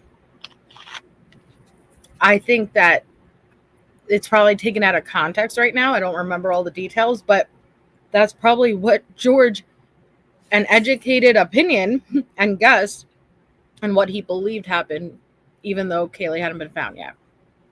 That makes sense. And also, I could see like seeking comfort somewhere else because, like Tess says, Cindy was a very intense person. Like she was especially probably intense at this time, you know, and like you said, he's having to be the rock, the strong one, and kind of with someone else, he could almost like escape because with Cindy, you can't escape. It's everywhere. You're always looking for Kaylee, talking about Kaylee. You know what I mean? Heartbroken, devastation in your home. Like, can you only imagine what your house would be like when you have this precious little baby there all the time that just brings so much love, joy, happiness? Mm-hmm. And all of a sudden they're just gone, and not just gone, but you don't know where they are. That must be like such a depressing place to be. Well, and it's not even anything towards Cindy. It's not like, well, hey, can you imagine, you know, what he was dealing with versus it's natural. Everything about that situation is natural. And it wasn't necessarily like, hey, Cindy did anything wrong. Like you drove him into the arms versus It's just the basic facts, and that's why something like death of a child can really impact a relationship and separate people. And so it's not Cindy did anything wrong versus just it both can be true at the same time. You didn't do anything wrong, and George desperately probably needed any relationship that was outside of what he was living on a day-to-day, minute by minute basis, and to be vulnerable and break down. Okay, that makes sense. All right. Now we talked through that. That was kind of shocking to me. I got to admit. I was like, what? I'm sorry. I totally forgot, honestly. That's all right. There's so much. I mean, how could you remember everything? Yeah. Okay.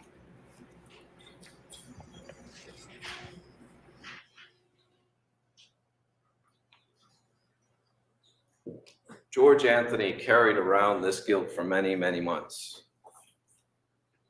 It got to its breaking point on January 22nd of 2009 when he decided to try and take his own life. Fortunately, he was unsuccessful and the police found him. And we never got the answer in his suicide note. Again, a lot of insinuations, a lot of roundabout talk, but no direct answers. No concrete answers as to why he has all of this evidence, all of this information, and isn't telling anyone.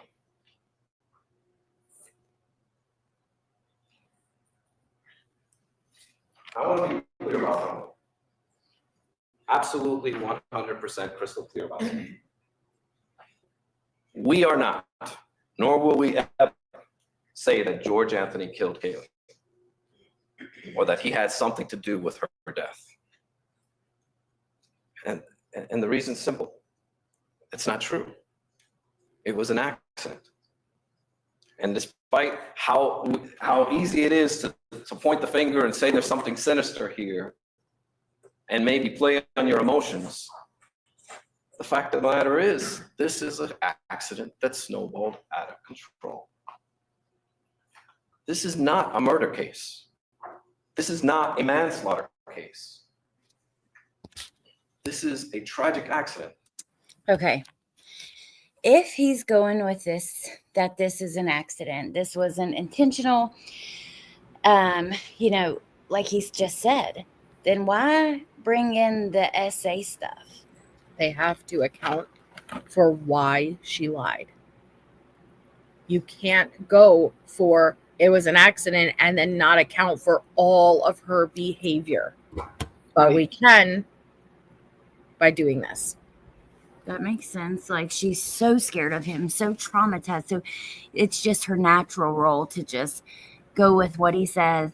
You know what I mean? That kind of thing, I guess. I know this seems abnormal for you guys, and what you're going to see, your mind's going to go to this conclusion. But what you don't know is that she was living a very dark secret and what was happening behind closed doors. And that is what led to this behavior. And now that you have the context, you can understand why she did not handle this appropriately. Right. Okay. And it worked. Yeah. Yeah, it did. Okay. That happened to some very disturbed people. People with significant issues, unresolved issues, unresolved trauma. And while it's been fodder for the media and these bizarre stories just go on and on and on, the fact of the matter is, it's an all too common tragedy, an unfortunate one. Now, I'd like to talk to you briefly about Mr. Roy Kron, the name that should be repeated during this grand verdict's ultimate stated. Mr. Roy Kron something. is the person who found Kaylee's remains off of Suburban Drive. And I'm going to show you right now a brief diagram and the interesting circumstances surrounding Mr. Kronk and his discovery.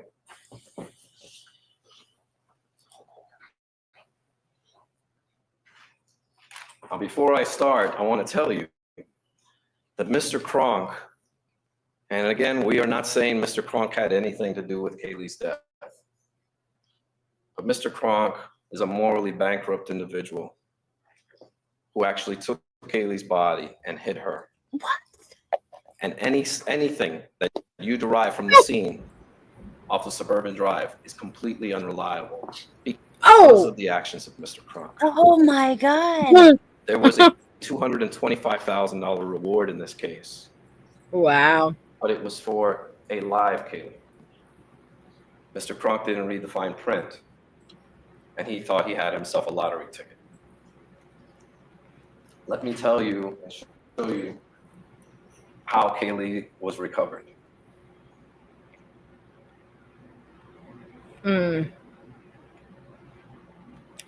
He's blamed everyone so far in opening statements. And then I go back to this can attorneys lie? Mm-hmm. Well, he certainly doesn't know this to be true. He's saying it like it's a fact. Wow, I cannot believe him. He's a morally bankrupt person, and this was a big reward. So, because he's the one who placed her there, you can't trust any of the evidence that was found there, like the duct tape or whatever else. I don't know. Everything about how her body was recovered, throw it out. Oh my God. I cannot believe this.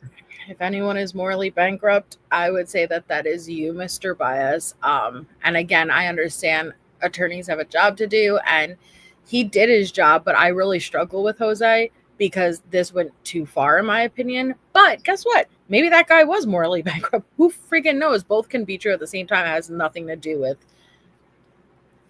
Casey, you know? But I'm open to hearing how he thinks the scene was tainted and the body was moved.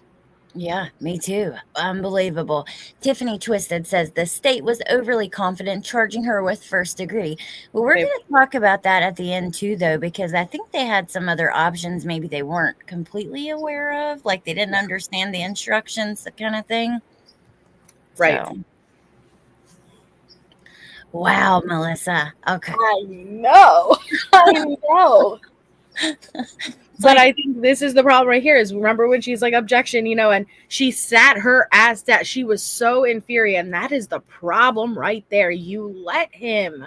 You guys were overly confident, but you let him at the same time. I don't want to put the blame there, but like that's why it shows you like you could be so educated and have a long credentials, you know, and resume and but when it comes to can you run that courtroom in a high profile case like this, not everyone can.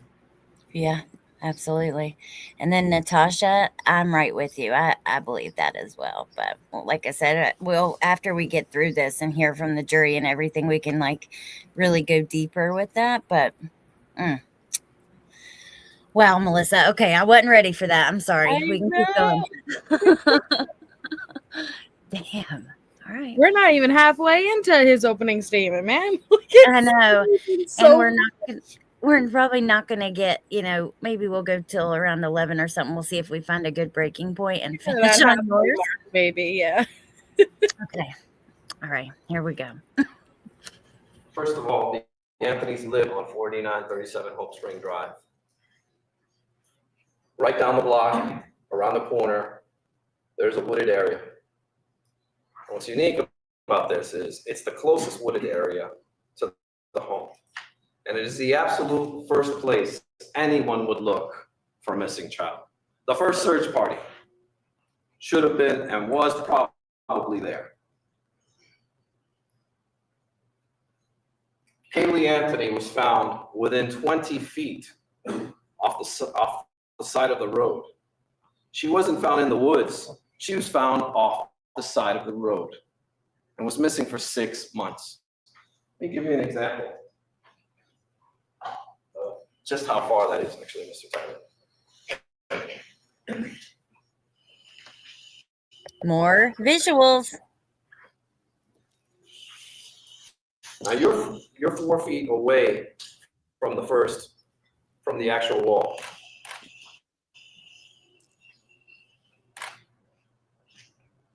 We've got to roll a This is left. how far he was. Look at him. Yeah. Where you're sitting.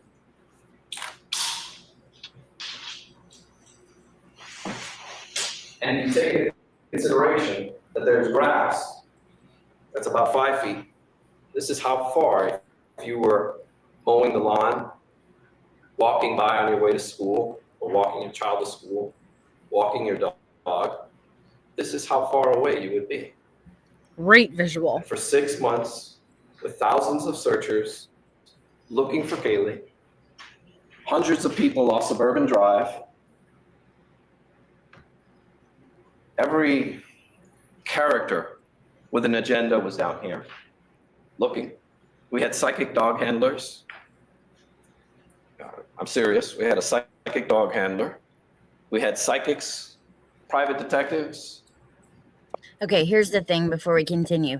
She was found in December and missing in the summer. So, of course, the foliage is going to be different during the summer when it's thick, and which it's Florida, so I'm sure that's a little different there. But still, if there were roots growing through her remains or whatever, I don't know, I guess we might see that or at least hear about it. How does this theory make sense, you know? Mm-hmm. But phenomenal visual. You know, I'm a visual person, and excellent visuals. Yep, I totally agree. And that has to be part of it too, you know? Yeah. I believe it. Me too. Bounty hunters, search volunteers, police officers. In fact, in October, there was 2 people called 911 because they heard of a screaming child in the woods. So police were dispatched. Helicopters were deployed, and they searched this entire perimeter area, and they didn't find anything. So in September, they also searched this area. Volunteer searchers searched that area with a group called Texas Accusations. Then in the first week of November, again, they searched this area. Well, police also searched that area, but there are no reports of it. The only reports of searches that we could find were from the Orlando Police Department, not the Orange County Sheriff's Office. But yet, on December 11th, when Kaylee was found, the sheriff came out and announced that they were all over that area, and it was probably underwater. So the state of Florida does the smart thing and gets a hydrologist from the University of Florida to come out and conduct a study to be able to show to you how much underwater this area was. Well, it turns out that that place was only underwater for 10 days. The rest of the 6 months, it was completely dry. Well, not completely dry, but it was dry. Now let me tell you about Mr. Kron and his activities. On August 11th, Mr. Kron is a meter reader, and he stopped off the Suburban Drive right around here with 2 of his coworkers. And right down the block, everyone was talking about the media frenzy over here. Now, this is August 11th. Kaylee's been reported missing for several weeks now. And there are about 5 or 6 news trucks parked outside of the Anthony home. And everyone's heard about this case, especially here in Orlando. One of Kronk's coworkers says to him, you know, this would be a good place to dump a body. They should search here. Mr. Kronk says, yeah, you're right. He then goes into the woods to urinate. And while he's urinating, he tells his friends, hey, I think I see a skull over here. And they start, oh, you're crazy. They start walking towards him and they see a dead snake. And they get so distracted by the snake that they forget about the skull. Mr. Kronk will later be asked, how sure were you that you saw a skull? He'll say 99.9999%. I was certain. On August 11th, I saw a skull. Well, he doesn't tell his friends, forget the snake, come look at this skull. He doesn't come down here and get a news van and say, I found Kaylee. Does nothing. Goes back to work. Doesn't mention it again to any of his coworkers. Well, later on that afternoon, Mr. Kron calls 911 and says, there's 2 little areas that you can go in, and there's one long big tree laying down, and a bit further up, I saw something round and white. Not saying it's Kaylee or anything like that, but you may want to check it out. Okay. Officers respond, but they drive by, they don't see anything. August 12th, he calls again. And he talks about a suspicious gray bag, vinyl-like bag, even the material, vinyl. And he describes an area where someone ran across with a mower, but the weeds are still high, and a fallen tree that looks like someone tried to cut it with a white board. I'm sorry, someone tried to cut it, and there was a white board hanging across. A lot of details he's giving. Well, the police come out again, they drive by, they don't see anything. The next day, they tell him, why don't you come out tomorrow after work and you show us where exactly this happened. Well, he comes out and he meets a deputy. And the deputy's there to investigate a suspicious bag of bones. For some reason, it's not a skull anymore. It's a bag. The skull found its way into the bag. Deputy Kane arrives, and I'm going to go into a little bit more detail about what Deputy Kane said, but he doesn't find anything. Doesn't find the bag of bones. Doesn't find anything. September goes by. October goes by. November goes by. Mr. Crunk has the route of the Anthony home again. About a week later, he calls his son up. He has an estranged son that's in the Coast Guard. Those are the birds I was not muting for that day, Melissa. Those damn birds, man. Yeah. Okay. So just a second, because we have to pause for fair use and it's went for a minute. I want to keep listening, but I can't believe EquiSearch was helping search for Kaylee. You know, EquiSearch, we hear about them all the time now with every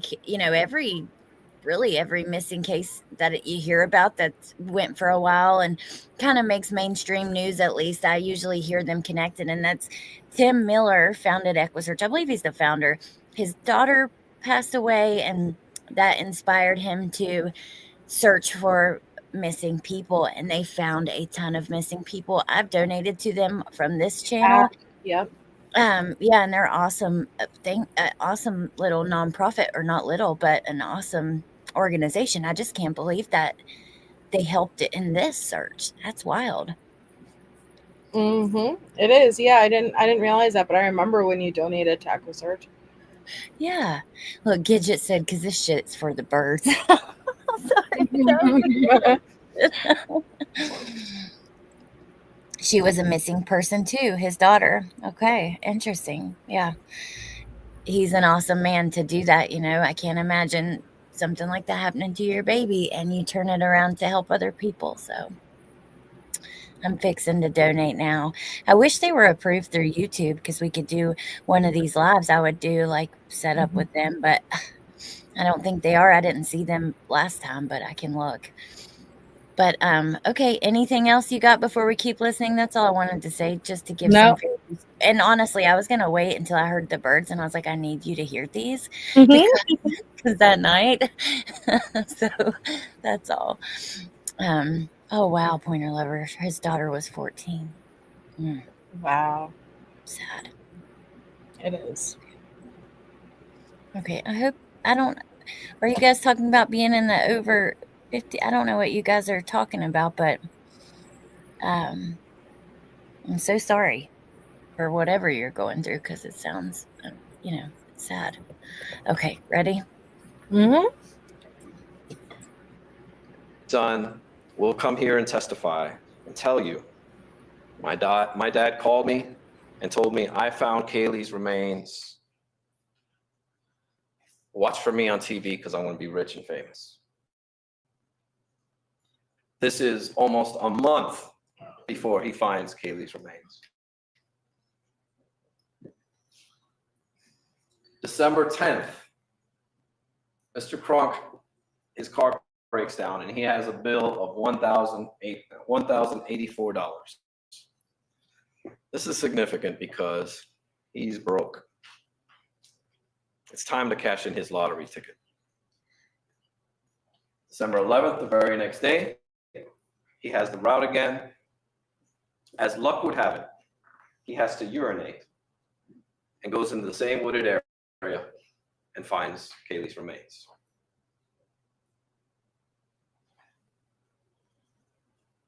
Reasonable doubt is not sprinkled throughout this case. Reasonable doubt lives here throughout the entire case.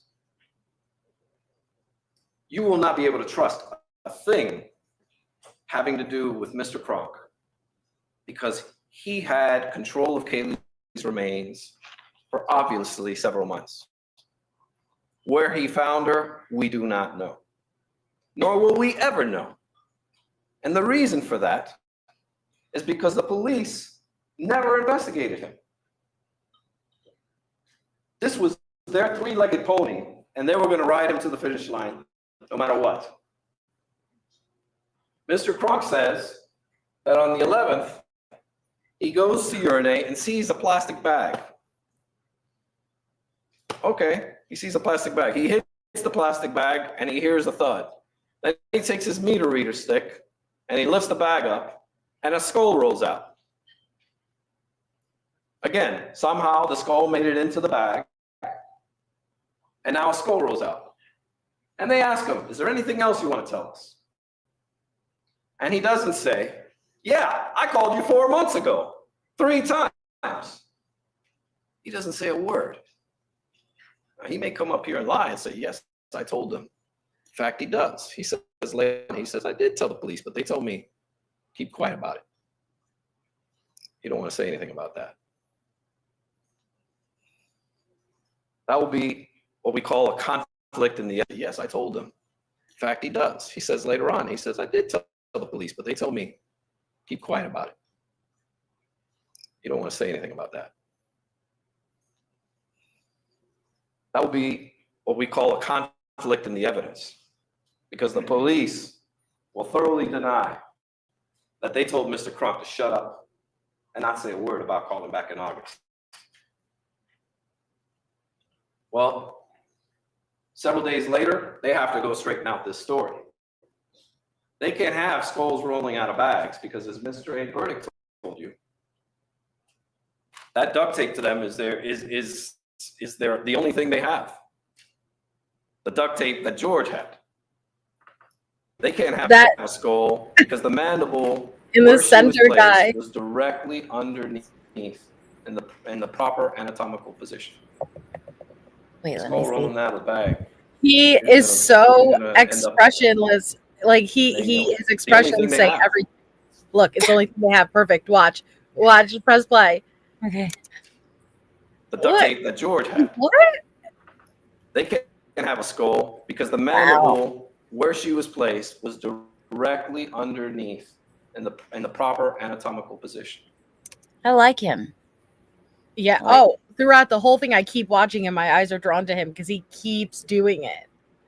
Yeah, interesting. Yeah, but no one else can react. So, see, interesting. I can't help it. It's Right. just what comes out when I'm thinking, wow, or whatever. He said, follow the duct tape, but not in the direction of my client. Jeff Ashton, he wrote a book. I think Kelly was talking about, but she was on Amazon or going to order it. And then Jen says, yeah, the duct tape everyone had access to, including Casey. Stop it, Baez. Right. Yeah, I like him. He seems like kind of sassy, snarky. Well, I like watching him because it kind of gives me an indication of, because we know they have much more evidence than they're able to show at trial. And so I know that Baez is probably really stretching when I see his reactions, like, oh my God, and so I'm keeping an eye on him. Yeah, like it's not lining up with the evidence type thing. Exactly. But okay, so this is interesting, and I'm glad you say this, Sun Beach, because I almost paused to say this, but I didn't. so we could keep listening. So, two things can be true at the same time, as MJ says. Kronk might have been looking for a lottery ticket, but he had nothing to do with Kaylee missing, disappearance, or murder. So, this is just the truth, and as sad as it is, it's the truth. When a high-profile missing child's case is, we see it to this day. A missing child whose case goes high profile is just like a magnet for losers, grifters, people who take advantage, and it's the truth. So, I wouldn't be surprised, and I'm not saying that's the case, but I'm just saying I would not be surprised. Like he was saying, psychics and all this. I'm sure it was chaos. Dog readers. Wait, what'd you say? Psychic dog readers they had. Well, I'm not surprised, Melissa, because look at it now. Yeah. Like Sebastian Rogers' case, Summer Wells' case, like these, high profile missing person cases. It's a magnet for losers, grifters, trash, people trying to gain something from people's worst moments, really trying to like suck a situation dry and get as much as they can. And it really does happen all the time. But what did I say? Did I say psychic dogs, or what did I say? No, you just said psychics, but I'm like psychic dog reader. Like it's not just Yes, psychics. that's what I meant. Psychics. Psychic canine handlers or whatever, like I don't know, but like I said again, I wouldn't be surprised if you said it was literal dogs that were psychic out there. Looked like they were the psychics, and they were just because it seems like, just think about Brian Laundrie and Gabby Petito, like the protesting outside of the house, throwing laundry baskets, like high profile missing persons case. The crazies come out, the grifters, the low lifes of society. That's the truth. Yep. Exactly. But, okay. Skull rolling out of the bag isn't gonna end up that way, Yes, Daniel. and they know it. So they massage Mr. Kronk's testimony, and he changes it. He says, "Yeah, Oh, man. didn't roll out of the bag. I just lifted the bag and it was underneath it." But he clearly says it dropped out of the bag. He's on audio, a written statement, everything. Sworn statements. Sworn to tell the truth. Well, one of the first responding officers, when they arrive to the scene and he's there, one of the first things he says to them is, "Do I still get the reward even though she's dead?" Second statement is, "Will my ex-wife find out about the reward if I get it?" Okay. So he's a piece of shit. Mr. Kronk's boss will come and testify that when he arrived on the scene on December 11th, Roy Kronk was leaning against his truck, smoking a cigarette. And he turns to him and he says, "Alex, I just won the lottery."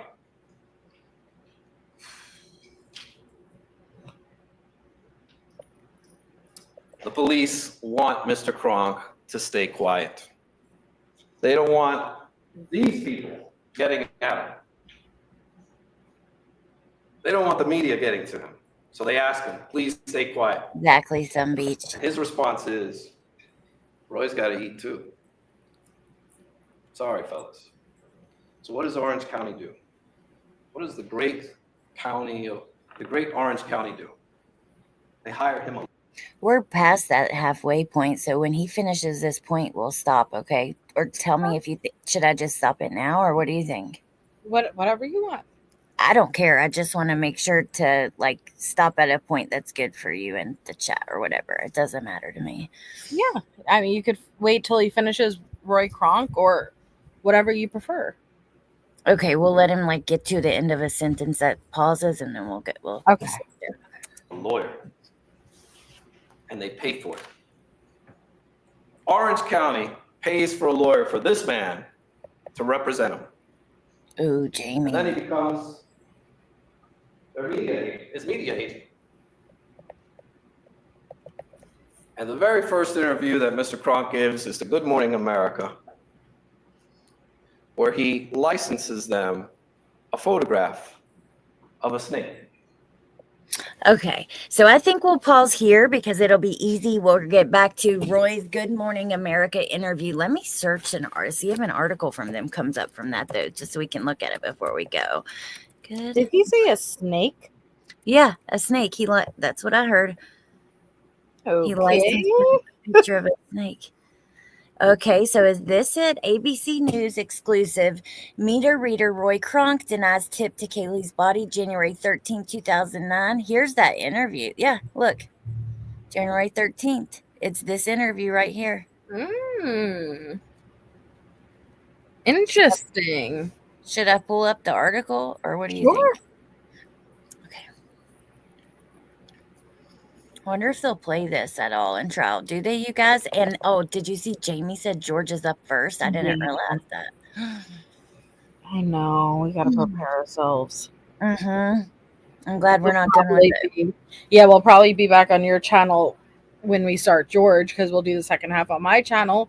And so we got to prepare ourselves for that one. It's going to be emotional. Yeah. Oh my gosh, I'm nervous. I think there was a snake on his car or something, Katrina says. So, exclusive. Meter reader Roy Kronk denies tip to Kaylee's body. Roy Kronk, the utility worker who found Kaylee's remains, dismissed suggestions that he was somehow involved in the Florida toddler's disappearance in exclusive interview with Good Morning America today. He said, quote, "No good deed goes unpunished. There's all the speculation that there were tips. Nobody tipped me off. I figured this out by myself. I've never even met those people," meaning the Anthony family. Huh, that's interesting. So he discovered Kaylee's remains in December, but had suspicions about the location months before. He alerted police to his suspicions in August and met cops at the site. But he also warned the police that the area was infested with rattlesnakes and even showed them photos of the rattlers. He confirmed to Good Morning America, however, that investigators made a very quick search of the area and left. He's a bail bondsman. He used to be a bail bondsman who was aware of the search for Kaylee and was taking a break from work. He realized he was less than a mile away, and he realized that the road he was on did not normally see heavy foot traffic. It made sense to me, if you're going to get rid of something like that, the decay of the swamp on either side of the road, it would be a good place to hide it. After a little exploring, he saw a suspicious bag. He made a total of 3 calls to authorities, but when a detective met him to investigate further, he said the effort was frustratingly cursory. He went to the water's edge. I pointed to where it was at. He just swept his head back and forth and said, "I don't see anything." And pretty much that was it. I guess the deputy didn't want to go in the water and look at the bag. The cop I would say he was kind of rude to me. He warned them about the snakes being infested in the area. And then he returned to the area in December because he had to relieve himself. And that is when he found the bag with Kaylee's remains. He said, "They've been really hard on me." He said, "You try to do the right thing. You try to be the nice guy and you just get vilified. I mean, the sad thing is people believe some of the things that are being said, and I have nothing to do with this at all.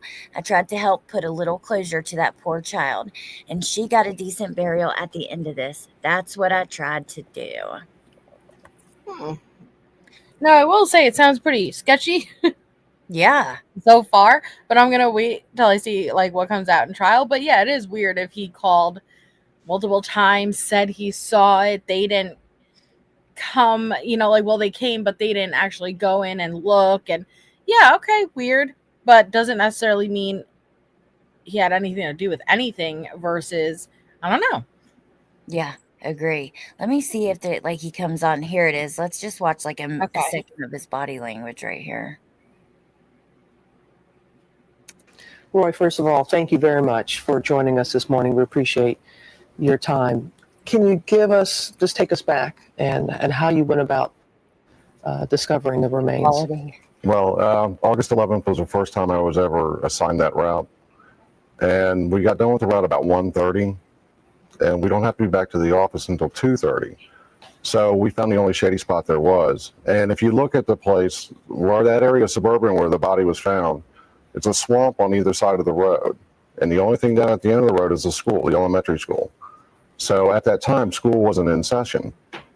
So the only people going up and down that road would either be maintenance workers or people like that going to the school. There would be very little or no foot traffic at all. And I used to be a boarding officer in the Coast Guard, and I also was a bail bondsman bounty hunter for years.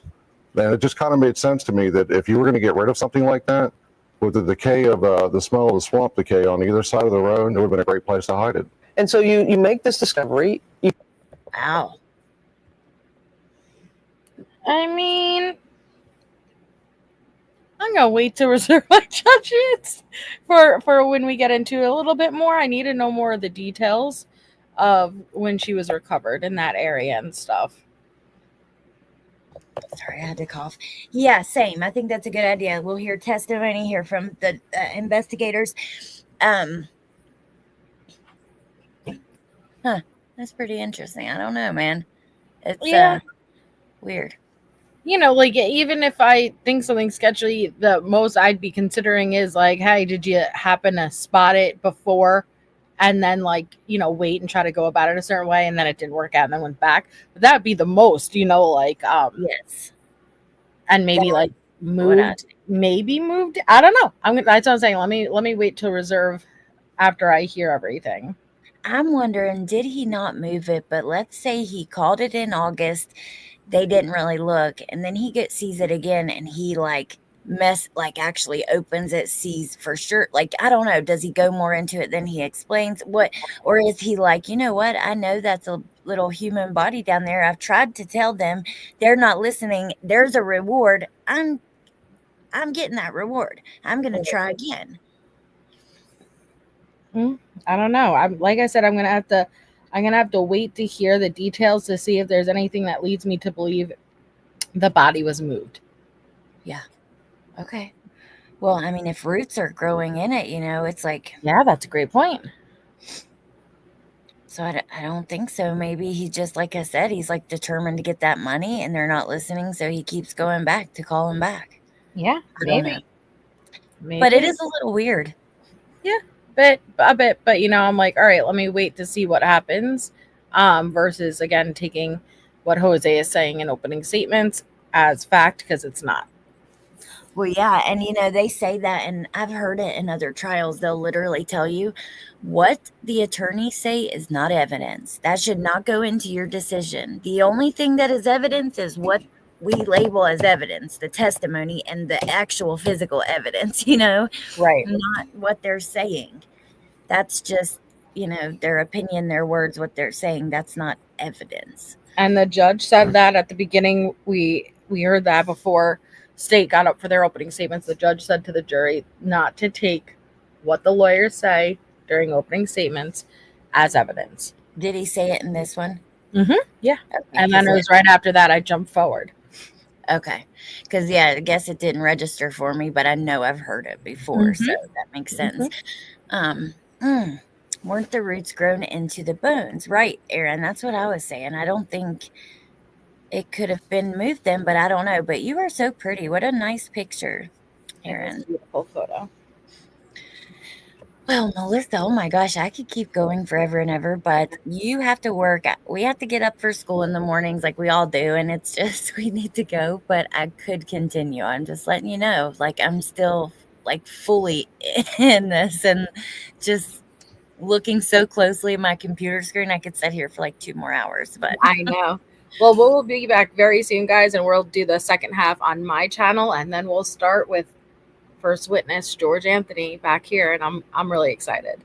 yeah, me too. And we left off again right when they show this that he was on Good Morning America, as Jose put a slide up on the screen, and so that should be, which I have the timestamp too. So that should be pretty easy. We're at 54 minutes and 50 seconds. But okay. So Melissa, thank you so much for doing this with me. It has been very fun, very interesting. Like, it's educational. I didn't know a lot of this about this case, and I just appreciate you doing it with me. I'm invested. Me too. So thank you for having me on, and I will talk to you all soon. Okay, thank you. Good night. Good night. Okay, you guys. Oh my gosh. Whew.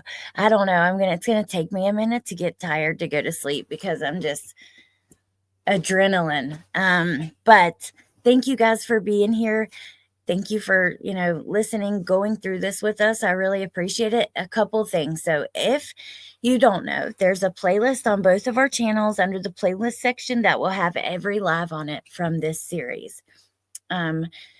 If you haven't subscribed to Melissa, here, let me drop her link.